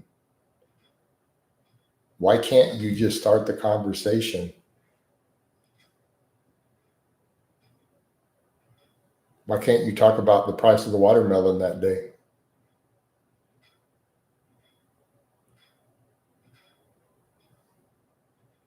Guys will put 200 kilograms on their back and then struggle to talk to a woman in a grocery store, right?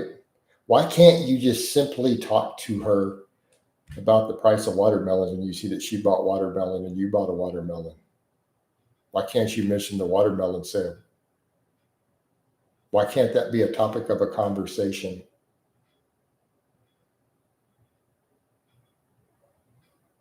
Why can't you start a conversation with the cashier who's checking the groceries out? Exactly. Guys will put 200 kilos on their back and struggle to talk to a woman in a grocery store. Damn. And then we wonder why dudes need dating apps.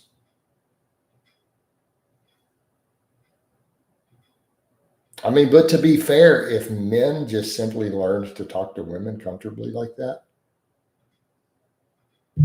the dating app industry would go broke. They would be bankrupt.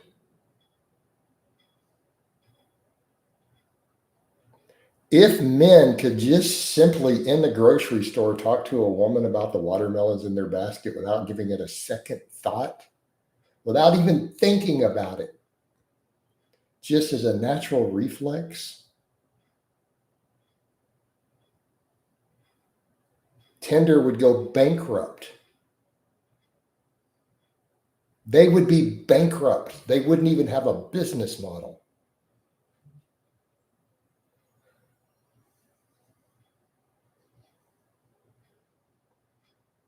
I'm going to state that again. If men could simply look at a grocery basket and without giving it a second thought, start a conversation about the price of watermelon with a woman every time they're at the grocery store without any ulterior motive or giving it a second thought, Tinder would be bankrupt in a month.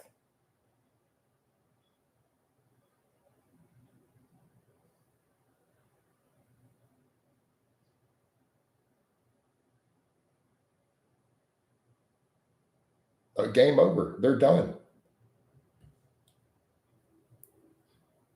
Yeah, that's not what I would do, Justin. That's being a creep, man.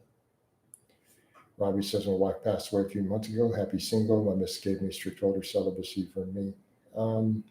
Hey, Robbie, I'm sorry to hear that. And it sounds like she was the love of your life. Here's what I'm gonna say. No, I don't think it's going to be. I don't think you should go the celibacy route. But what I will say, you need time, right?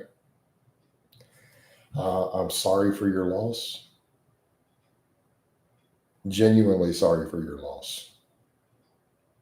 You're going to need some time, brother. Don't even worry about it right now, though. You're not going to be celibacy for life. You may meet someone else. One day you may be open to it. But I totally get it. Right now, you need time. You need time to mourn. You know. And I would say, man, take however long you need, brother. Let her grace that as we speak. Hey, man, take whatever time you need.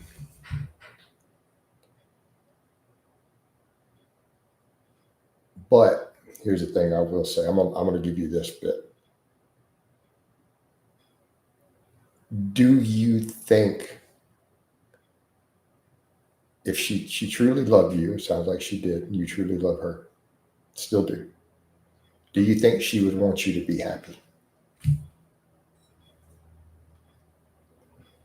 If one day, would she want you to, after she's gone, if you met a truly good woman who was wonderful, would she want you to stay celibate or would she want you to be happy?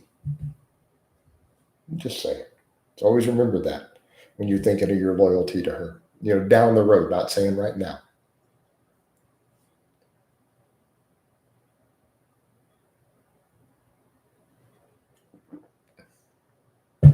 Would she want you to be able to be happy?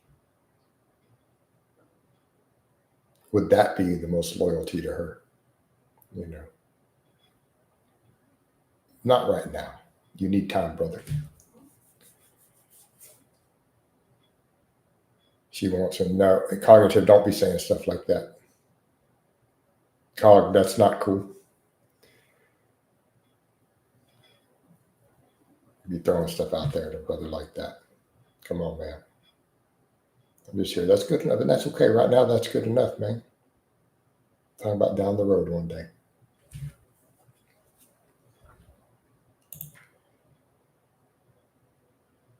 Mo is in the Facebook. How are you? How about in the gym? Well, Mo, I vlog all my workouts. We vlog all the workouts. Oh man, yeah, no, that's tough, bro. That's rough.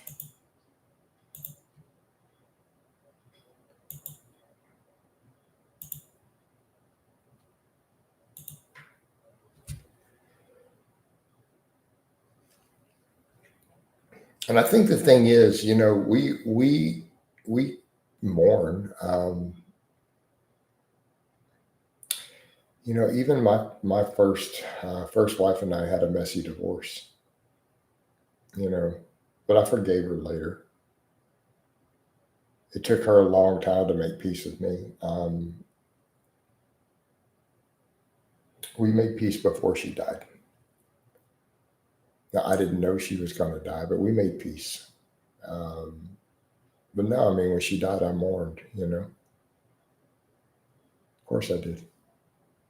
I cried. I actually cried, broke down in tears. You know, when she died, even though we were divorced. Because when you love somebody, there's always going to be something, no matter what's happened. Some of those emotions are never going to die, right? So now watch her. All right, fair. You know.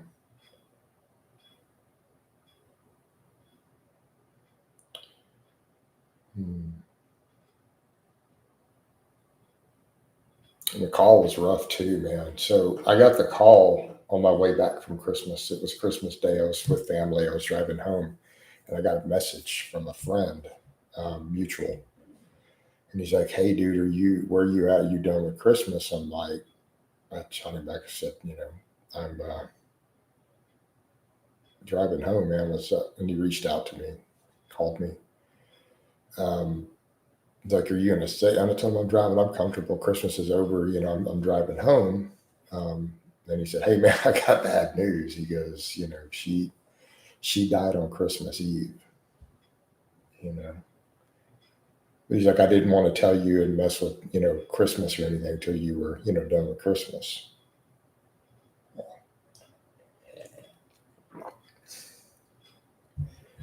Rough. And I had to rethink about that. Like, I chatted with a friend. I took a date to Christmas the next year. Um, Not a girlfriend, but just a friend. You know, took her as a date. Talking to her about it on the ride home, I'm like, man, this same ride home, last year I got that call, and we chatted about it. Uh, what's up, Connor? How you doing, man?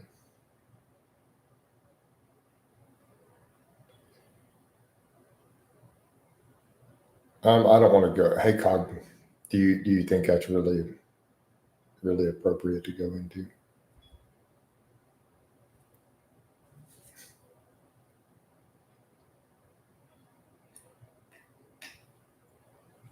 Can I just leave it at it was medical related? Yeah, that's all good, man.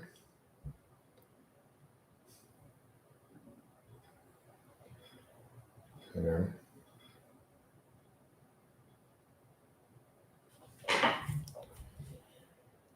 Mm,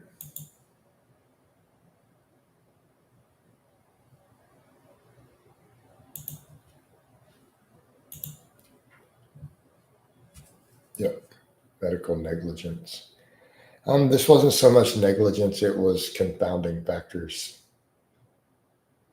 Right? It was confounding factors. Um, but I don't want to go into all the details.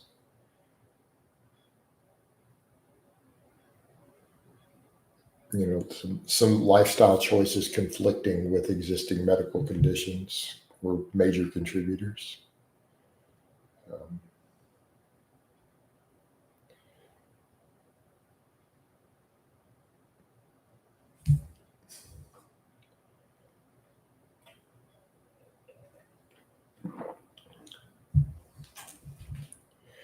yep.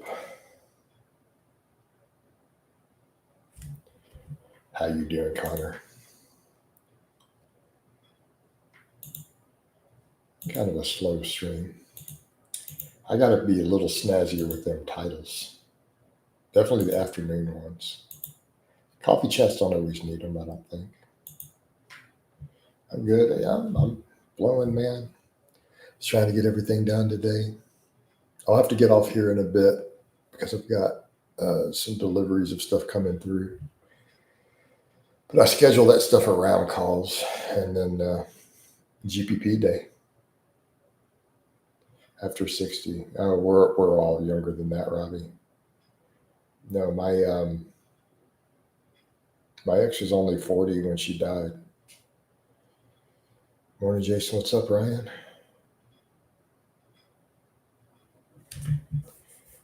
How you doing this morning, broski? Beautiful Thursday.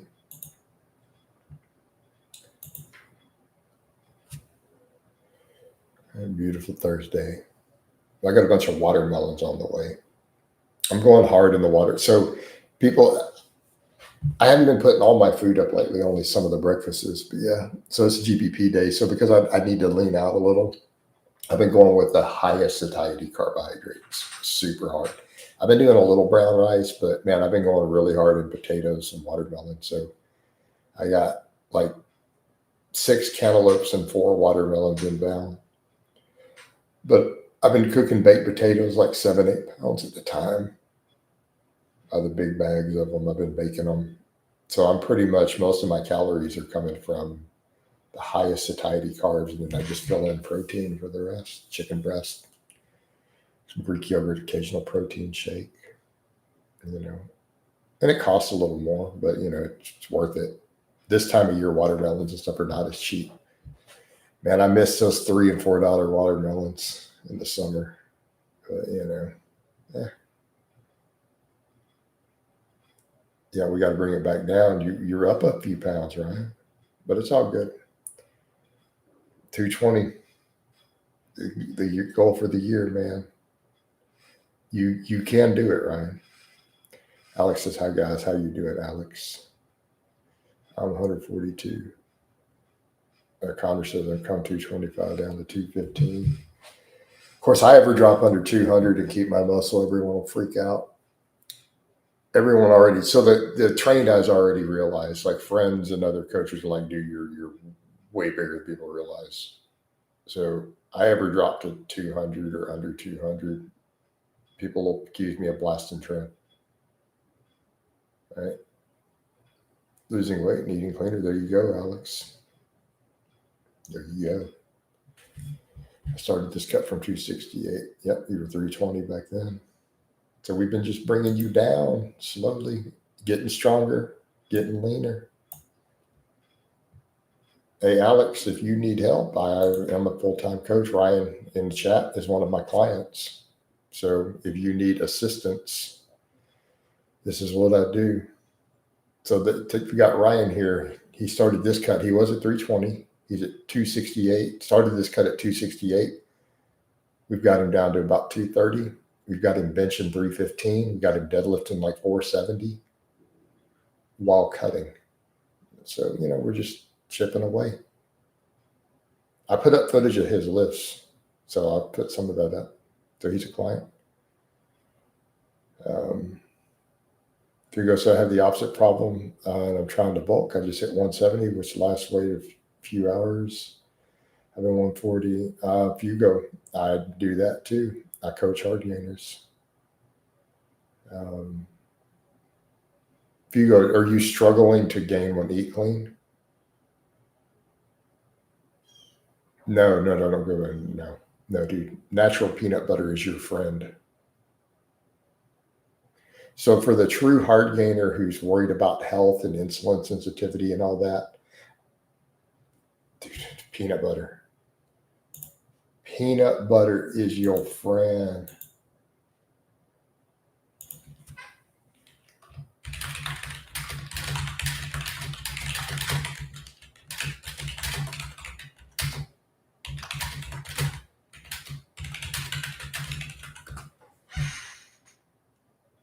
Right?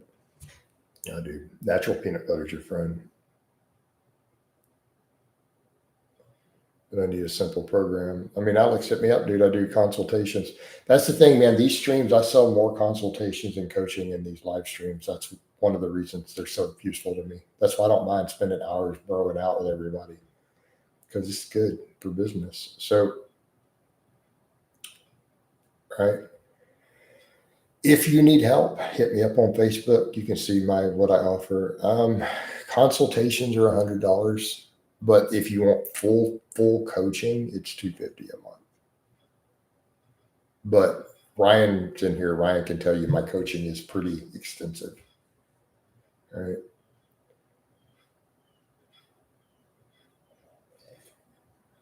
Yeah. So thank you. And so yeah, consciously slow it down. So if you go, just go get the jars. Just if you go, what I do recommend, check for extra ingredients on the natural. Make sure they're not throwing a bunch of refined sugars.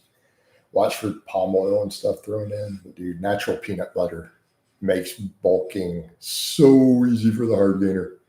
Do you use psychotherapy methods? We do have to do some mindset stuff. If you're overweight and you can do 5+ chin-ups, you got good upper body strength. You said you weigh 240?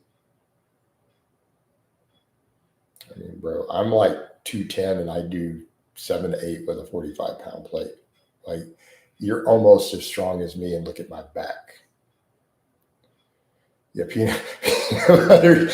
Exactly. I'm the same way. All right. All the easy gainers. All right. All three of us know. Look at this. It's going to be funny. I can't keep it in my house either anymore. Man. Oh, man. All right, hold on. I'll link the thing. So check it out, Ryan. You don't have to hit me up or anything right at this point. There's a link to the sticky at the top of Facebook. There's a coaching info. And if you're interested, hit me up, brother. Not a big deal. No pressure, man. I'm a low pressure sales guy. Like, I'm pretty low pressure, man. But read it over. And if you're interested, hit me up, brother. Message me there. No big deal. If I look at peanut butter in bulk, I'll gain right. So the guys who struggle to bulk now, they're like, oh, dude, I'll eat the whole jar, man. Like, yeah, your wife insists. Yeah, man. Chia seeds, pull my chain mixed with water and whey. I've never done chia seeds. I can see it though. Same thing, man. Oh my God, you talk about for the hard gainer. Mix a little bit of protein powder in with some natural peanut butter. Oh my God. Coach, with your deadlifts, you'll do 10 pull-ups with 245s. Give me some time, Arsenio. I'm going to work chin-ups really, really hard right now. How big will my biceps be if I can get to 10 reps with a pair of 45s though, man? I bet you that would put 2 inches on my arms. I'm going to push weighted chins really hard right now, by the way. I feel like my step mill numbers are a bit crazy given my weight, but I don't know, right? If you go, appreciate the super chat, bro. Honestly, that's your easy one, peanut butter. White rice is your friend. Yeah.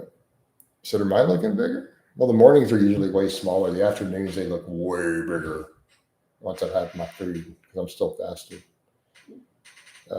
But I feel like Honestly, I'm getting bicep DOMs pushing the chins with no curls right now. Dude, my biceps actually hurt sometimes in the mornings. But I woke up with lat and chest DOMs today, surprisingly. Um, Connor, member for 1 month. There we go. Did you just renew, Connor? White rice is your friend also, right? Right. White rice. That's your friend for a hard gainer too. It renewed automatically. Yeah, it usually does that. Awesome. Alex says getting married is the best thing for hard gainers. I gave right. I've been thinking of doing SL 5x5 with chins replacing the squat on the second day. No, man, I'd keep the squats in, bro. I keep the squats in. Or rotate a squat. And so a lot of my full body guys, some of them we do rotate squats and deadlifts. How would you balance beef and chicken in a diet? I wouldn't balance them. You know, chicken's more budget friendly. Beef if you want a little more fat in the diet, but you know, I like white rice for cutting mainly for the lack of bloating, right? Because you're on your feet all day, right? Yeah, that white rice, like basmati rice, is your friend, right? Get on that basmati life. So for the hard gainer, bloat is a problem in the stomach. Like brown rice for the hard gainer is a problem. White rice though definitely works. Yeah. Now healthy fats, easy to consume ones like peanut butter. The problem with regular nuts is they may give you diarrhea. Too many nuts, but in peanut butter form, not so much. Yeah, basmati's phenomenal. Right? Lean beef, basmati rice, peanut butter. Can you explain starch? Starchy foods are phenomenal. I'm very pro starch. Now, starchy carbohydrates are your preferred fuel source for humans, man. Like that's what we thrive on. We're a starch-driven species. But it's just straightforward glucose. That's why starch works. You have to convert other stuff. So a lot of your fruit, your gut has to ferment it into what you want. Mark Bell went from war on carbs to sugar diet, right? Now I don't actually eat bread personally. Um, so bread comes down to individual tolerance, appetite. I've been over 300 pounds when younger. Right, I lost 150 pounds or so when I was younger.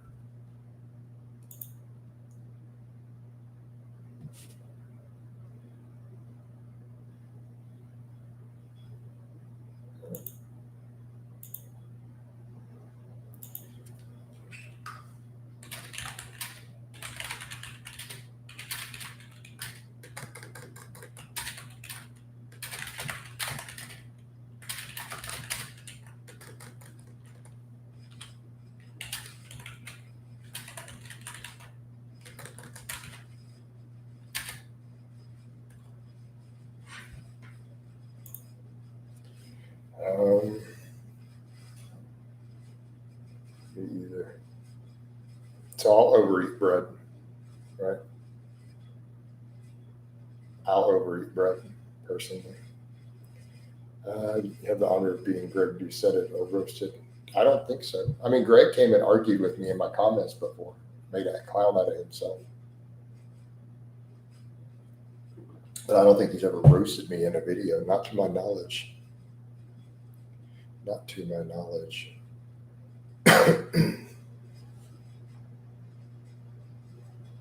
Is Coach Greg respected among lifting? I don't really know. Not really, because he doesn't coach powerlifting. As far as I know, so generally when the topic of Doucette comes up, he's just seen as an entertainment guy. Like he's respected for his accomplishments. Or like, I mean, the guy's the legit bench presser back in the day, right? So he's respected as an athlete. He's respected for his achievements, but no one thinks of him as a coach. to my knowledge, it never comes up as, oh, he's a coach. So he's respected for what he's accomplished as a lifter. But he's really an entertainer. Like no one really and truly that I know of thinks of him as a coach. He's a social media clout guy who has done some legitimate things. So, but when that comes up, people do bring that up. It's like, I mean, you can't take his bench away. It's like the elite bench press. You can't take that from him. It's like you give credit where credit is due. Like dude can bench or could bench back in the day. You know, he's built a great physique, earned a pro card in bodybuilding with a world level bench press. You know, so credit where credit is due. And you'll find most coaches will give the nod to that. But as far as coaching ability, no one thinks there's any reason to think he's capable of coaching anybody. Like there's no reason to think that he's a coach. So he's an entertainer, basically. But that doesn't take away from his lifting accomplishments, you know. Right? I mean, we give Kaz all the credit in the world for his absolutely insane athletic and strength endeavors, Bill Kazmaier. But we all know that Bill Kazmaier, no one thinks that Bill Kazmaier is a good person, really. Like he's pretty hated on. While at the still time saying Kaz is definitely a GOAT, you know.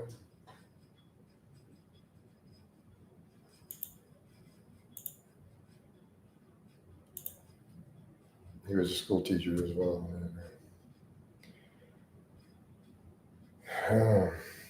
You know. So you have to separate these two. You know, someone's achievements as an athlete and a lifter is not always the same as their other stuff. You know, like Geiger recently featured in a video where he struggled what on the bench. Are you telling me Greg is struggling with? Oh, come on, that's scary, man. I do rep work with like 325. We're the same age. Come on, Greg. Why did you program the barbell rows? I would need to go back and really think about the why. I don't want to go into all the details of the why for novices. I want novices to follow the program. So as a coach, whys are, I don't give you whys as a client unless you are a coach and trainer yourself. Meaning I'll give you an answer, but it's not going to be the true why. It's going to be what I need you to know and believe. This is where coaching psychology matters. And this is something I ask some of my clients. I'm like, when they do ask, hey, why am I doing this? There are times when I do step back from my 1-2 asset and go, what answer are you looking for? Do you want me to give you the answer that's going to help you maintain the mindset to get your goals? Or do you want me to give you the psychological back part, but we're going to lose any placebo benefit if I tell you the truth? Like, do you need this as a coaching tool because you want to coach people? Or do you need me to give you the answer that you need as an athlete? Because those are two separate answers. There are times that I do have to tell clients that who do ask a lot of questions. And I get it if they coach or they're a trainer. Like, but we are going to lose placebo benefits if I explain to you the truth of certain things. All right. Cognitive. Oh, so why that? Do you think the average novice can do pull-ups?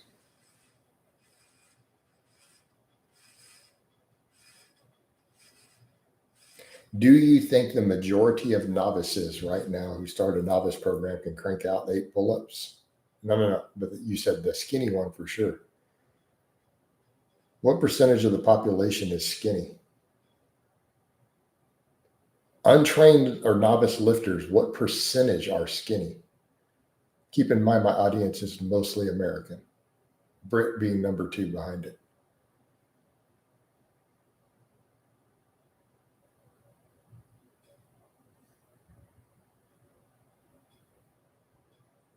is a template for the public.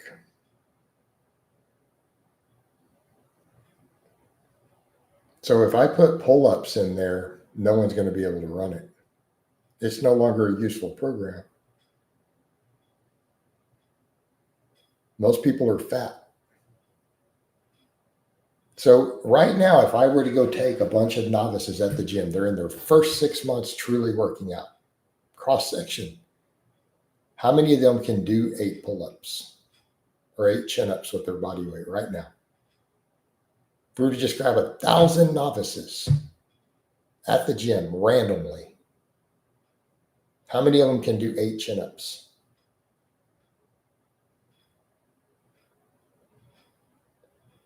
Or even 5 or 6 pull-ups. There you go. Either one. Out of that 1,000, how many you think can do it?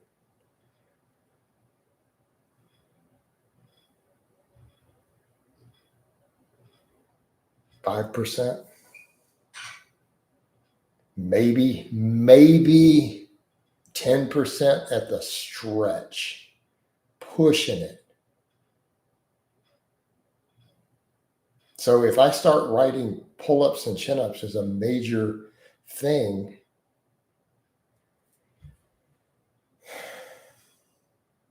see the problem? The program is now useless.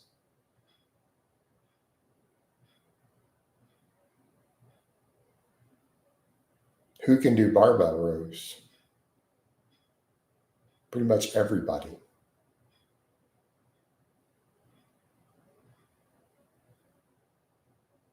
Which one can I micro load easy with?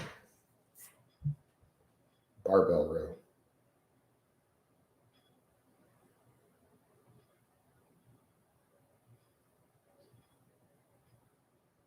So this is a practicality. Do I have plenty of skinny clients who are not advanced in any way, do lots of chins and pull-ups? Absolutely. But for me to put out a template for the general population, bro, most people can't crank out enough pull-ups or chin-ups to be doing them as a regular program. But then we're talking about introducing reverse bands. So then I need to show people how to correctly set up reverse bands and all this too. You know, what if they're too fat to even do a regular reverse band?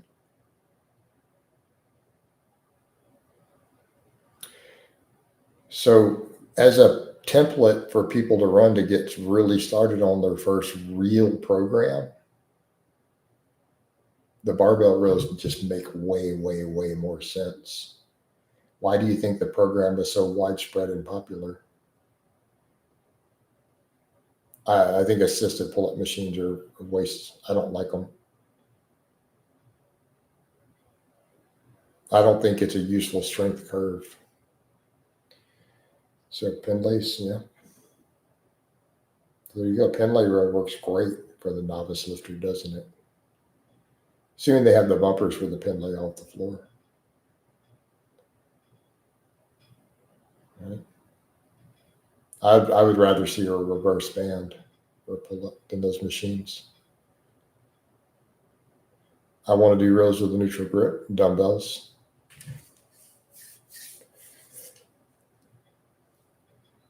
But I would ask if you're like, well, I want to do it with a barbell. But why? Why are you trying to do it with a barbell? What benefit are you trying to gain? I guess you could do a seal row also with a neutral grip bar. Should we do an equal amount of horizontal and vertical row movements? No, not necessarily.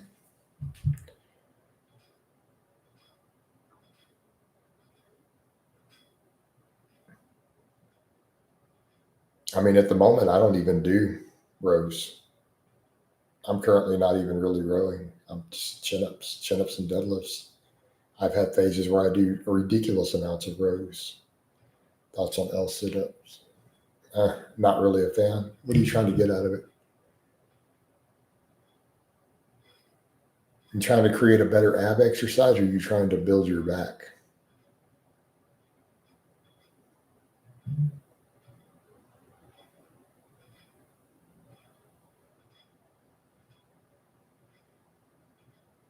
I'm not saying it's wrong to do them, but I'm saying what are you trying to get out of this movement? What are you trying to do?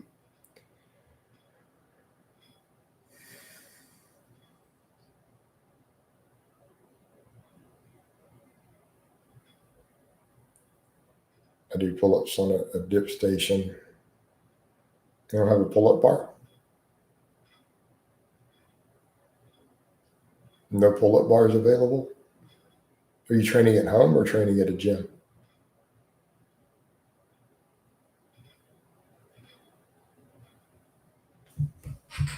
I've never seen a gym without a pull-up bar.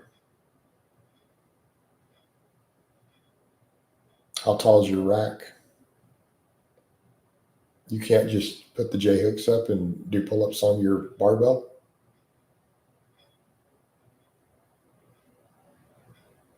His brain just clicked.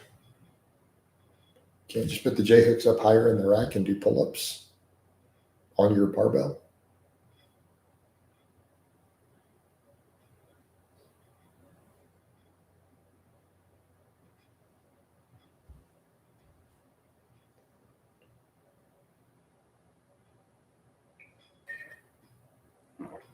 Right.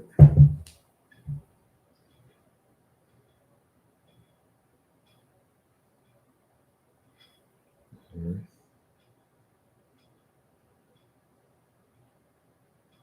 Pull-up bar. So it's got a pull-up bar. So why do you have to do an L? Why can't you put your feet behind you?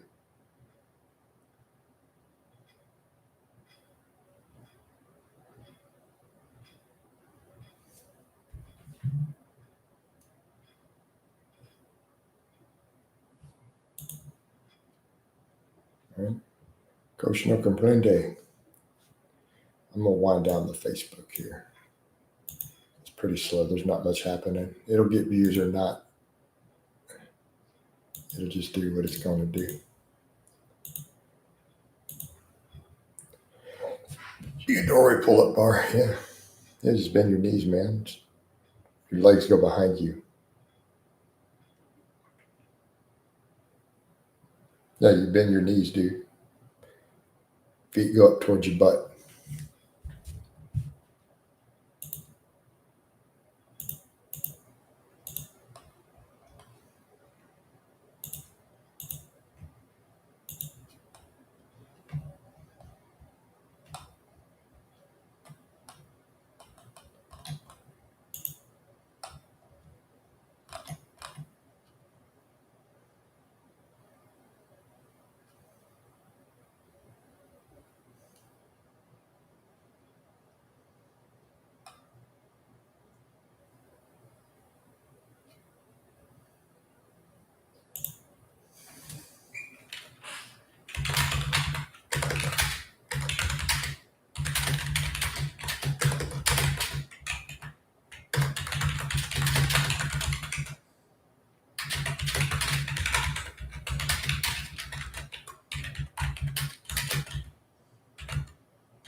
I'll be right back, guys.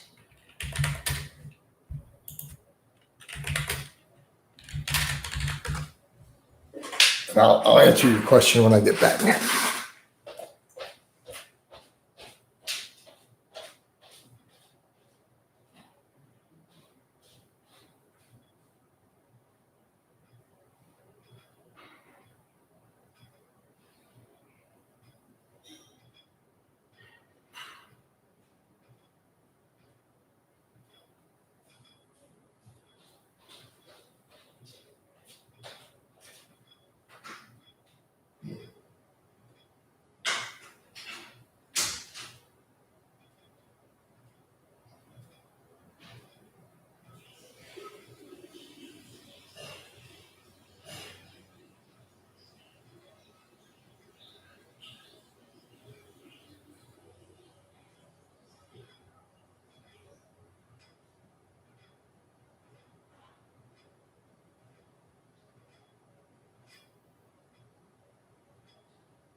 All right. I bought a door frame pull-up bar and it made a cracking noise and bent the door frame. Oh Lord, what's your favorite? My rack is a Frankenstein rack.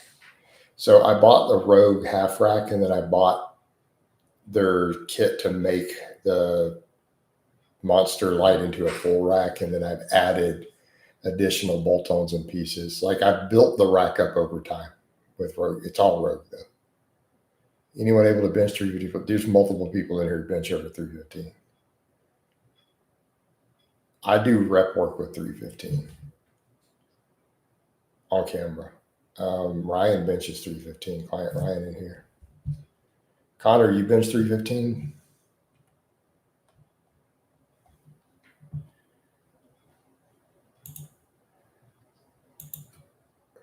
I mean, so here's the yesterday.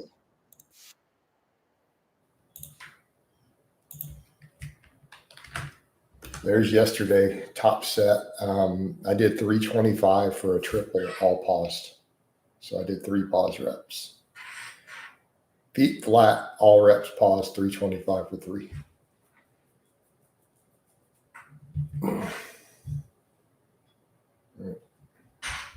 Do I program a leg press? I don't own a leg press. Do I program it for clients? I have lots of clients who leg press.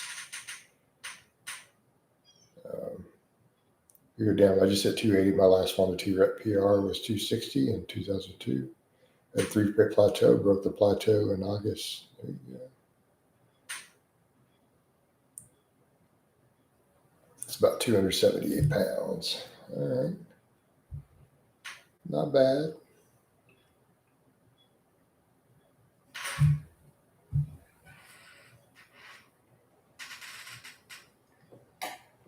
You got to build them teddies up, man. Look, guys. So again, remember from the side, we got to have teddies apiece. I get dudes who will come in the videos and say, I have no chest. I'm like, are y'all serious, bros? Are y'all serious? Oh, Lord.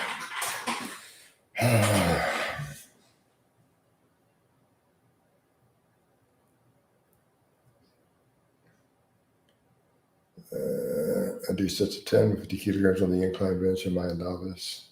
I don't know. I need to see. You're asking me to look at too many separate lifts. Post all your lifts, training experience, body weight, height, all in one post. And if you want me to try to determine where you are. Right. Bench not my strong point though. Right.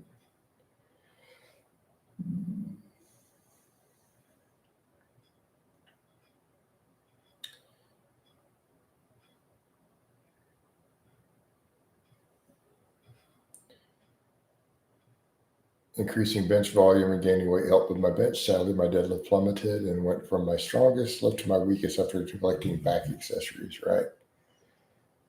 For me, I guess got to work on my grip more. It's unfortunate. I'm really kind of annoyed with the grip. I'm like, are we really having grip problems again? And it's trying to find balance for everything. That's the hard part. Finding my balance with all of it. Balancing the training volume with the conditioning and GPP. I'm really surprised though that my grip is declining really fast the last couple of weeks. Because I was doing sets of 6 pretty easy with 500 on the deadlift.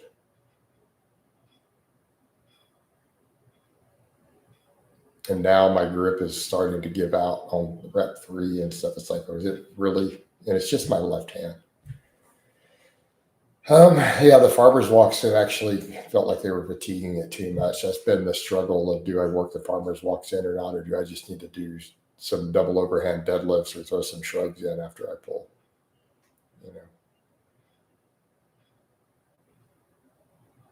All right. That's always the debate that we have. Is that a thing? Are they telling me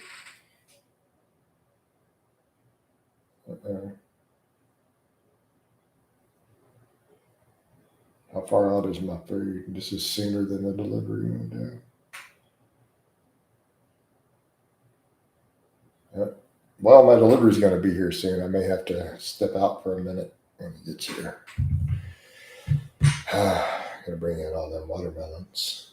Watermelon.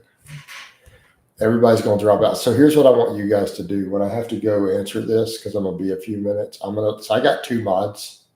I got 2 moderators in here. So I can definitely leave the chat running for 5 or 10 minutes if I have to. Right? If we got to.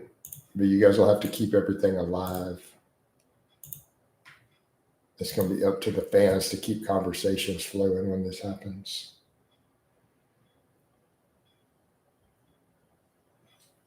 Part of my problem is where my deadlift strength is. Dude, I ordered a truckload of watermelons, a bunch of them. I'm just going to fill my fridge up with melons.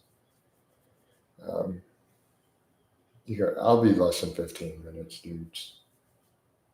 I'm going to head out there when they're like a minute out and bring it all in and put what needs to go in the fridge. But yeah.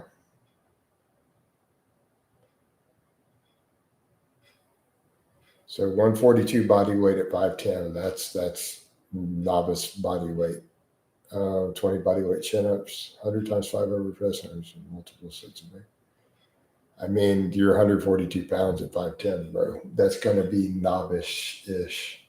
Decent overhead, though. You know. Yeah, we're you're still kind of that novice-ish. What's all your other lifts? What about squatting? What about deadlift? What about the big lifts? Those are all smaller movements. What about all the big muscles?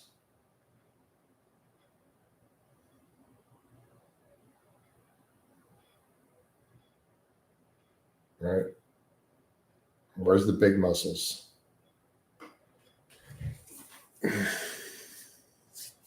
Keep plugging away, though. But there you go. Keep plugging away. And it is that simple.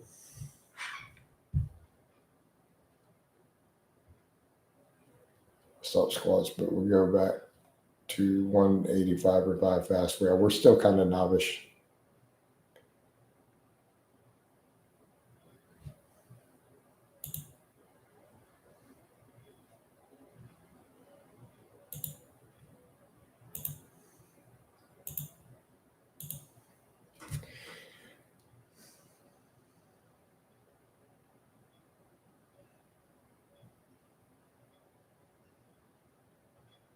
Before I keep my personal life out of this, I would almost say something, but I'm going to stop.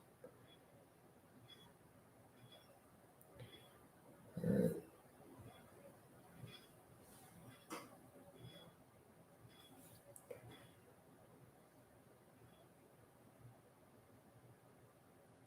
My main goal is building lean mass.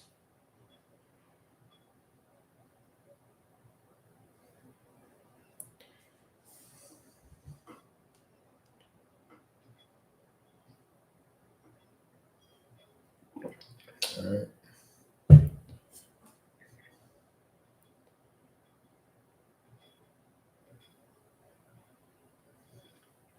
185 for 5 squat is definitely novice for a man. And I'm just being serious. That's straight up novice.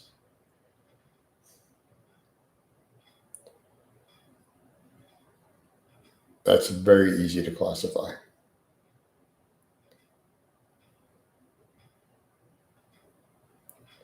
So deadlift 225 or 5, that's novice.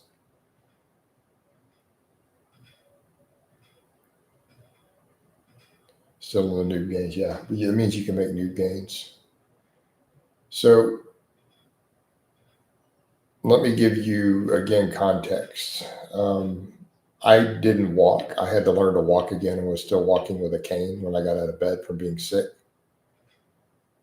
And that's when I started deadlifting again. While still walking with a cane, I was able to deadlift 315 within a matter of a week. but I couldn't walk without a cane. There's your context. So I don't actually know what it's like to have a 225 deadlift. I have no concept.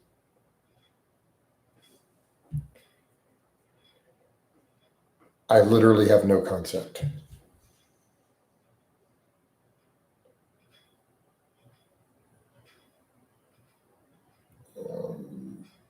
Obviously, I have clients who are lower than that, and we build them up, but they're novice men. But yeah, you got to just keep lean bulking. But you need to train your squats and deadlifts. Like if you want lean mass, you have to train your whole body, broski. You have to.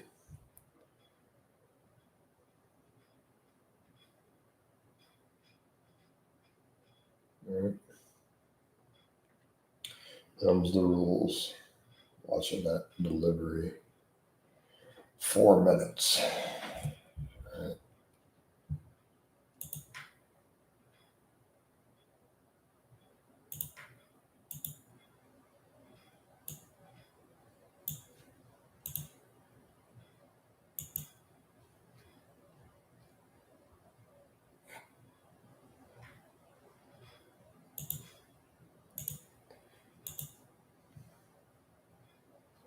All right.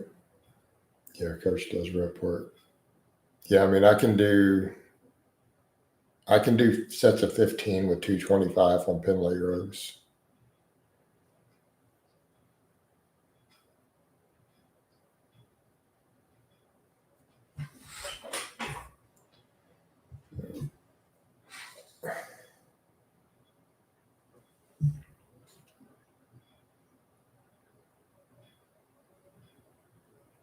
'20 chin, but it is body weight. Maybe he's still stronger than Ian McCarthy. Damn. All right, guys. I'll be right back.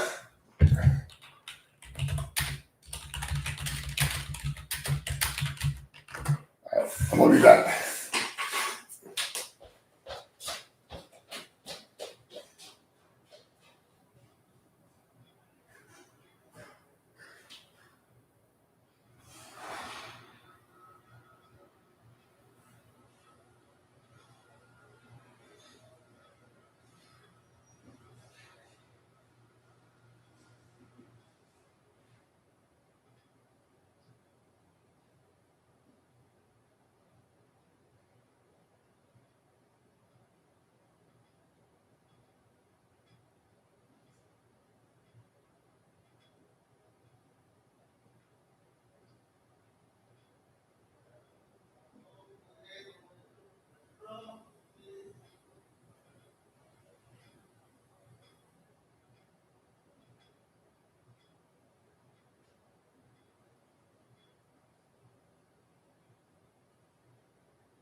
What?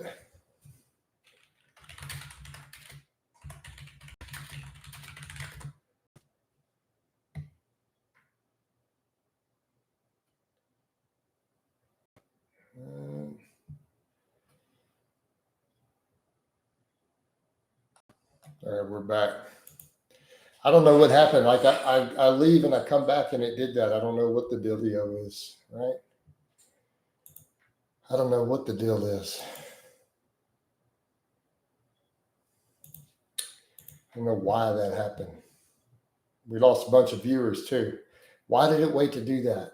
It's just like, oh, let's just shut you down, coach. I'm telling you, man. That was just disrespectful.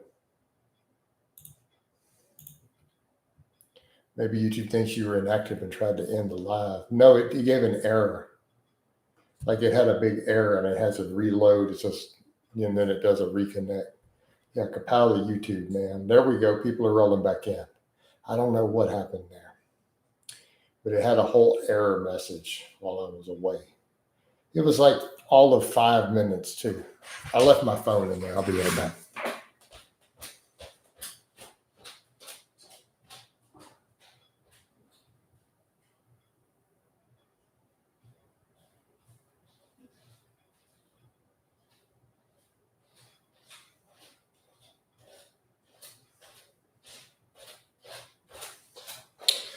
All right, we're back.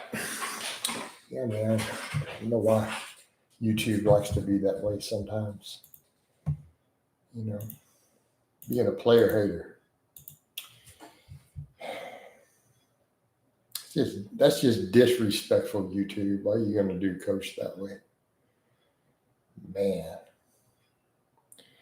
I started with bro splits and hit a wall fast. My bench stalled at 165 per year. Started doing powerlifting training, went from 165 to 225 in 2 years at a body weight. There you go. There you go. I don't know. So I got a question, Peppermint.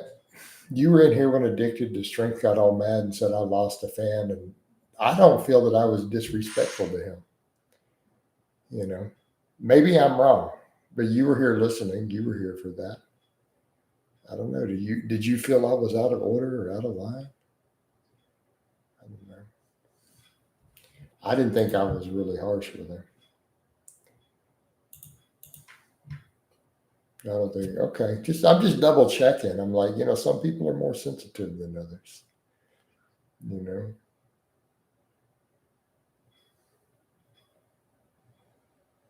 But I didn't catch some of his messages for some reason. Well, it wasn't a bunch. It was just, no, he had the one question. He asked me, what did I like or dislike the most about my body part split training phase? And I basically broke down. I just don't even think in that manner. Like this is the wrong approach. Paralysis by analysis are the wrong things in your training. I don't even, my mind doesn't even think that way. You seem very driven on that point about your splits, all right?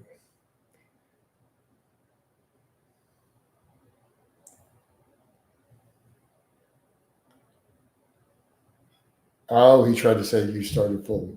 Gotcha.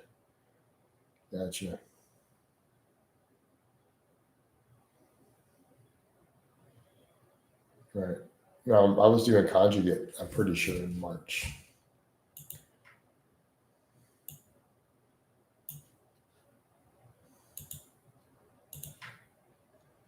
Connor, appreciate the super chat, brother. Thank you. Then he retracted that. That's for yesterday's night. You're welcome, Connor. Hey, man, you're not the only one who messaged me about that. Hey, Connor. So apparently, a couple people really got a lot out of that conversation, man. I mean, full body is by default not a split. If you go right now, I do full body. I've done body part splits. I've done lots of conjugate. What's up, James? But I'm currently doing full body again. I do full body 3 day a week and then GPP on the alt days. I'm glad it was, man. I mean, But like I said, I totally get what you're going through. Like I get it. You know, I lost my mom very, very similar age, you know, and I get it, dude. Yeah, Felix, what's up, guys? Man, there's people rolling through now. It restarted, and now we're getting all these people popping back through. All right, cool.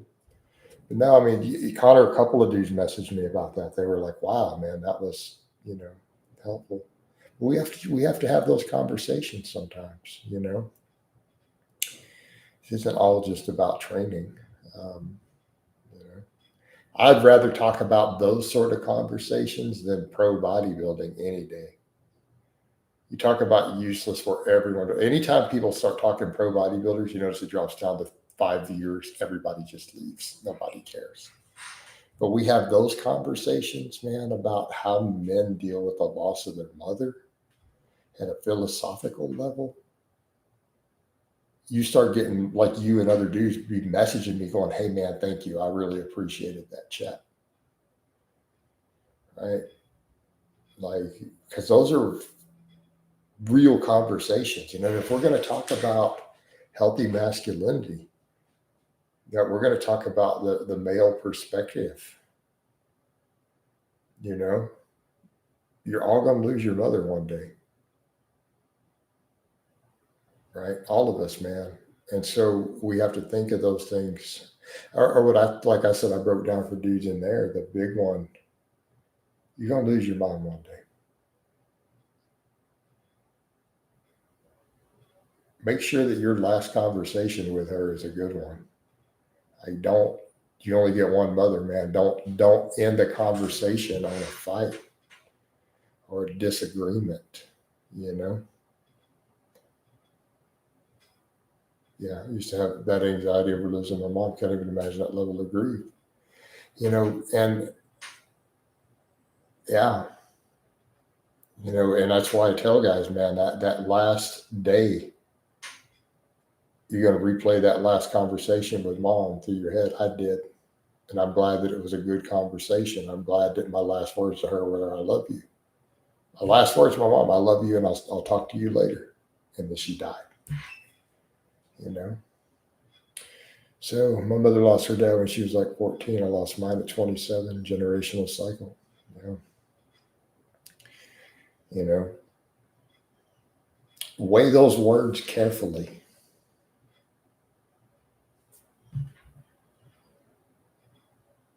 You know, weigh those words carefully. Those conversations with mom. Have a strained relationship with my mom. And I mean, I get that, man. We can have, I've got a strained relationship with my dad. We didn't talk for years. We made peace a few years back, but, um, you know,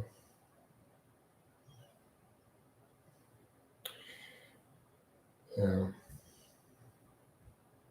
I'm not going to go into all that, but, you know, my dad remarried, created massive conflicts with his entire family. You know, so yeah,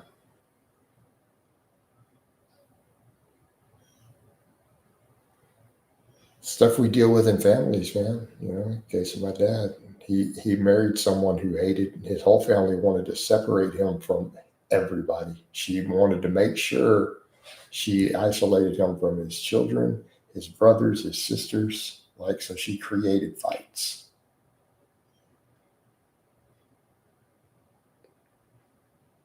And yes, she has been recorded and uploaded to the internet by trolls. And you could tell she was mean and hateful then. But in any event, um, yeah. But back over Connor, I internalized a lot of my mother's traits. I was very close with her. She didn't live, but she did most of her simply doing push-ups and martial arts. There you go. She'll be there for you to carry her legacy. Yeah, there you go, man. Well, sometimes it needs to be depending upon on the situation, but not always. I mean, yeah, if you're in a toxic situation and you have a parent who has schizophrenia or is an addict, sure, sure, those can be valid situations. But outside of those, no, not necessarily. You know, not necessarily.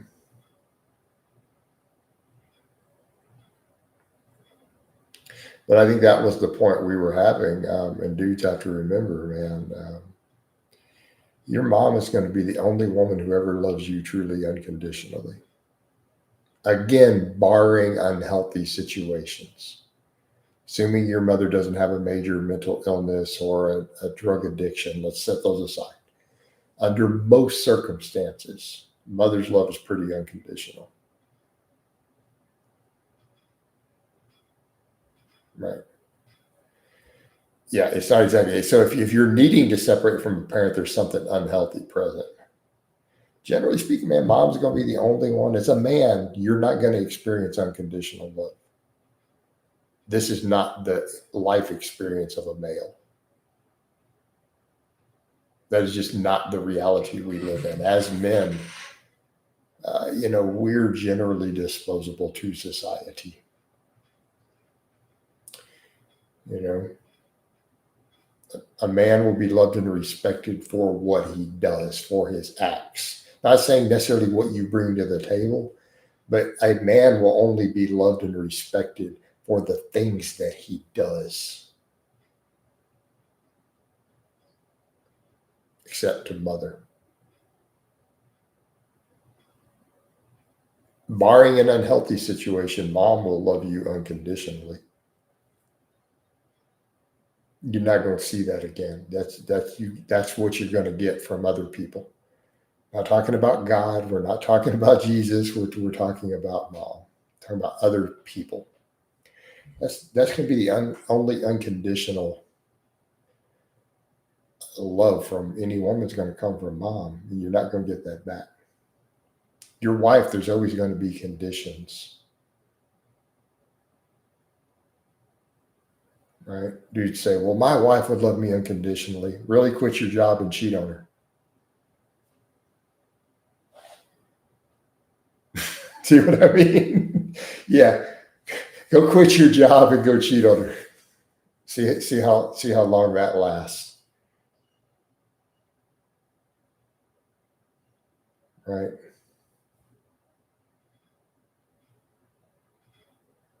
Mom will forgive your mistakes.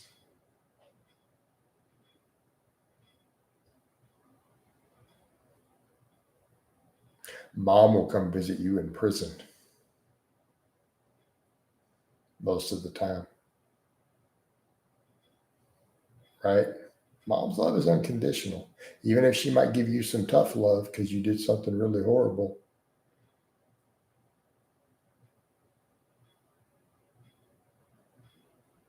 she can be sorry for what you did. She can feel guilty for what you did. Mom's the one who still comes and sees the person in prison.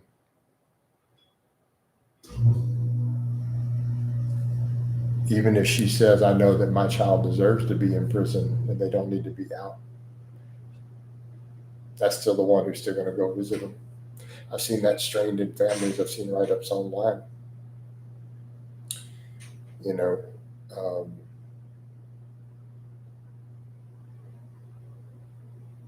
where there was literally a sexual assault and underage stuff involved. I saw a write up, and the woman said, and her other children are pissed and disowning mom because she's still going to visit the son in prison.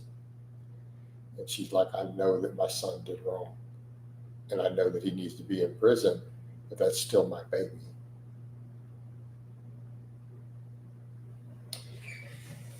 You know, and she's like, and so it's just one of those, am I the asshole posts?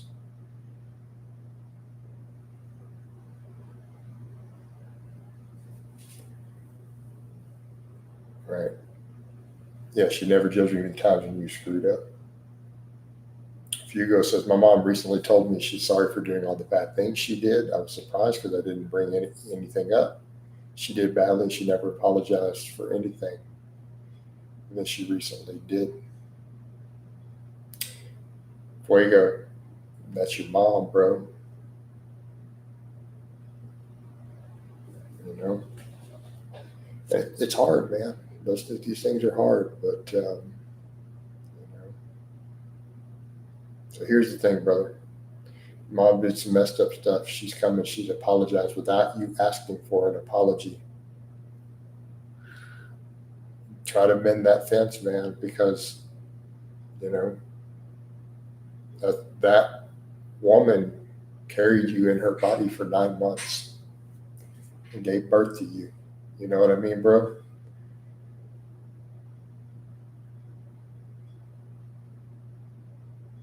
If you can mend that fence, then mend it.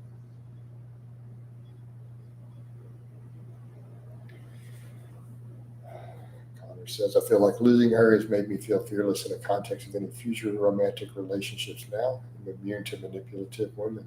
Right? Yeah.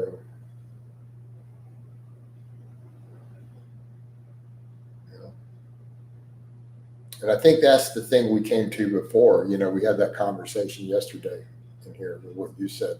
Dudes over here, but women do this. And it's like, well, the energy you're putting out there. Not all women are going to be manipulative. Not all women are going to do those things. So don't allow those in. Hold out for a good woman. Attract a good. Build yourself into a man that attracts a good woman. You know? Because we broke that down in detail already. Changes the threshold of what constitutes actual pain, right? I've had some heartbreaking breakups. You know, and I've been there, man. Look, I've had a devastating breakup because I felt like I got insanely manipulated. You know, I've had a truly devastating one in my 40s, and I didn't discuss any of that in public. You know, like I straight up got played hard. You know, thinking I'm immune to it at that point. No, no.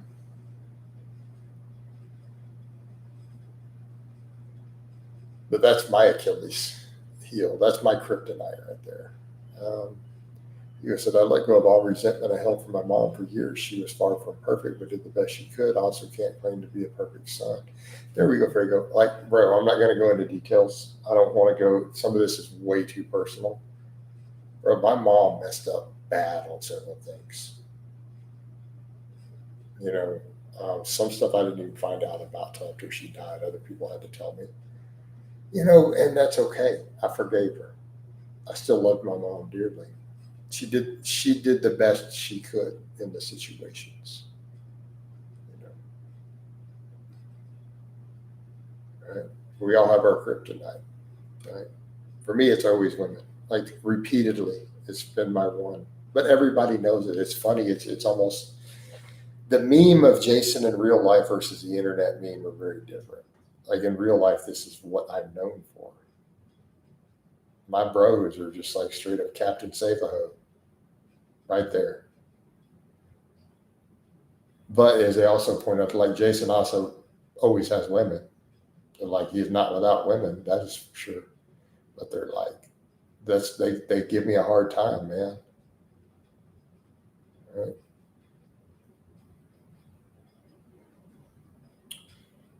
That is literally my bros. You can't see a girl. Yes, I have siblings. Um, there's I'm not going to go into all that. There's conflict there, yeah. You know, but I don't want to go into their personal stuff. But yeah, I mean, dude, my bros, like I said before, like you can't have a tatted up girl walk by, like without my bros be like, oh, somebody grab, hold Jason, hold him back. He'd be taking her home. He'd be bringing her to hangouts. You know,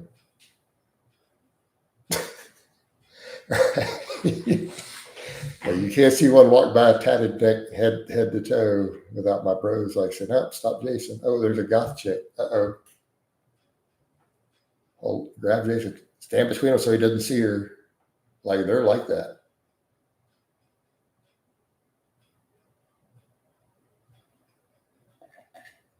You have bigger arms. I don't know if my biceps, my forearms are definitely going to be bigger than him. But I just don't train with straps. That's the solution, dude. So I don't have good forearm genetics. I just do all my pulling without straps, pull-ups, rows, deadlifts. You know, yeah, he's still around. Oh, he still hates on me. He makes hate videos on me and this stuff all the time. No, he's still around. But yeah, so Connor said my mother even eventually forgave the drunk driver that killed her dad. That taught me a lot about how to forgive. My mom was like that too. My mom believed for religious reasons in forgiveness. Like it was. How do I put it? My mother was very big on not judging other people, right? And that was a religious thing for my mom. Of her viewpoint was it's God's place to judge other people. It's not hers. But she did live her life. At least through her later in life, that was my mom's mindset, and she lived that. She's like, I don't judge other people. It's not my place. She's like that. It was her viewpoint. She's like, God judges other people. You know, she's like, it's my place to treat other people with kindness and dignity, right? Not to judge. Or as my mom used to put it, she believed that every human being was redeemable. You know, and she's like, there's a good redeemable person somewhere inside everybody. And she treated people that way.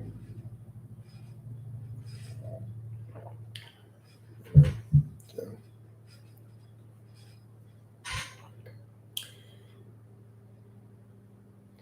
Mickey says 5x5 ice cream fitness program is like the Michael Jordan of bodybuilding programs. Love the close grip 5x5. Awesome, man. Glad you found it helpful, brother. Forgiveness helps the self. Forgiveness for the sake of God is very virtuous. There you go, man. I mean, I've forgiven things. I have limits, you know. The psychoanalysts were right. If a relationship with your mom is screwed, life will be hard, right? I mean, my own thing with women stems to my own mom, and I'm not going to go into it. Like, I'm fully aware of why I end up with the things I do with women. I never have a shortage of women. It's just that, you know, I do have that tendency to draw in toxic women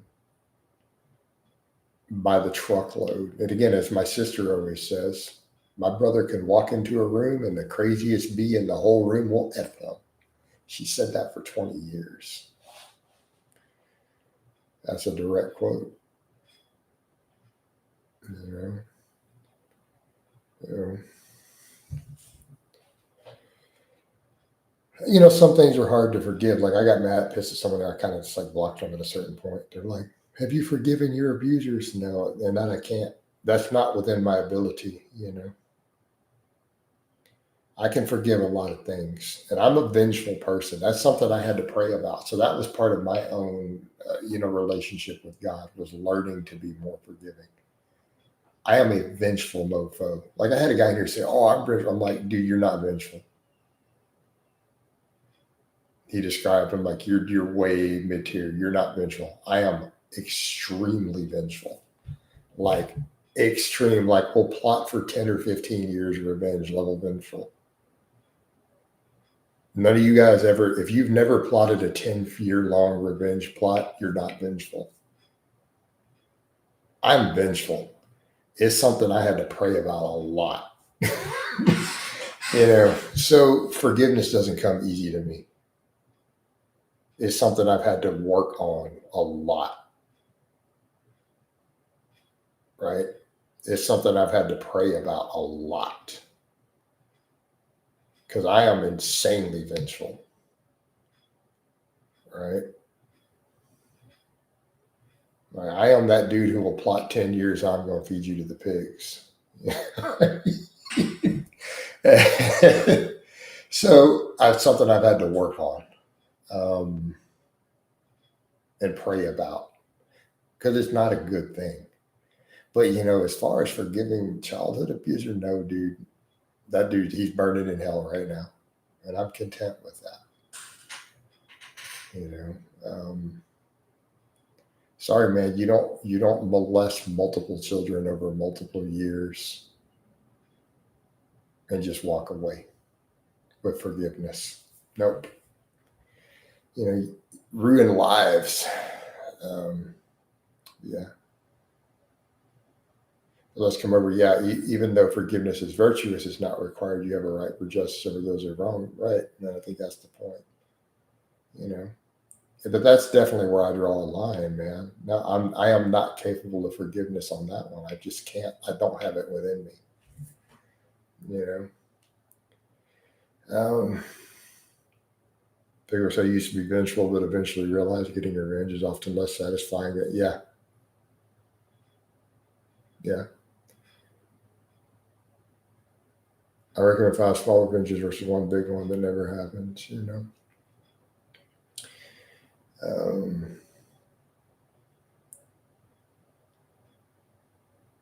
yeah, that's the thing.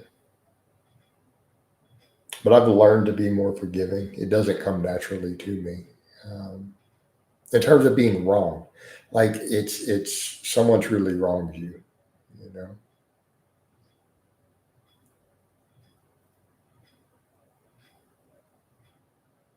Yeah. Someone did me wrong when I was 18, and on site, if I ever see him, sometimes I message him for anonymous accounts.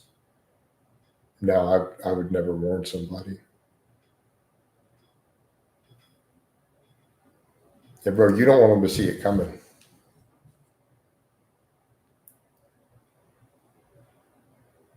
You threatened a family member, gotcha.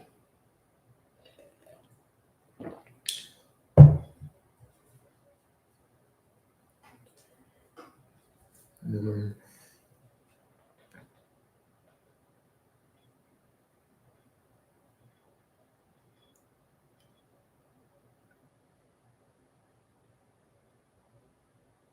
Trying to draw them out, gotcha.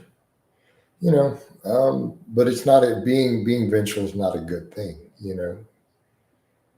It's definitely not a righteous thing. So those are some of my personal vices. Stuff I pray about. But yeah, man, Frago, I definitely look to be a magnet for the toxic women. You know, so that's something I've had to work on.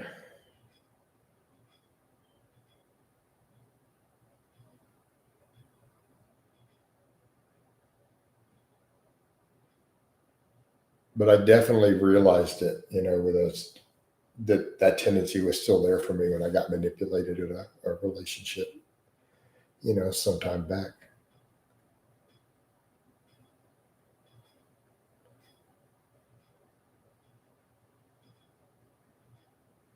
And it didn't help in that relationship that the sex was off the charts. It's like that didn't help.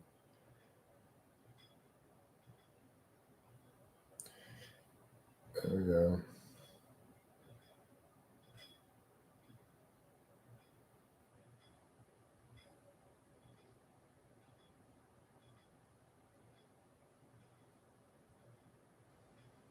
No, see, Cog, if you're fantasizing about revenge, you're not vengeful. Like vengeance is cold, right?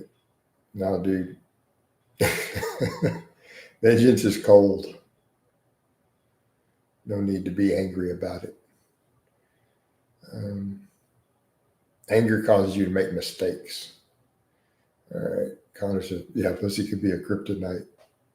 Yep, absolutely, absolutely.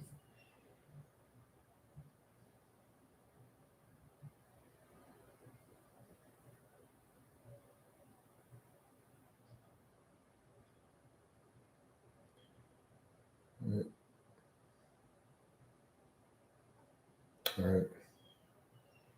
Can definitely be a kryptonite. I mean, I've been there. Like I've said that before too, and I love that line. So an influencer years ago used to say stuff, and he used that line. I heard this like over 10 years ago.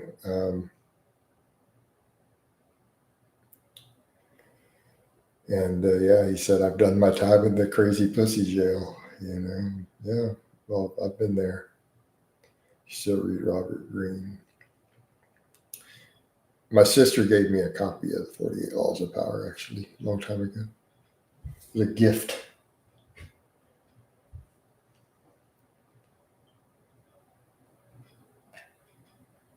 Of course, I'm familiar. I haven't read any of his stuff in a long time. It's a good read, though. Obviously, The Prince is a good read by Niccolo Machiavelli.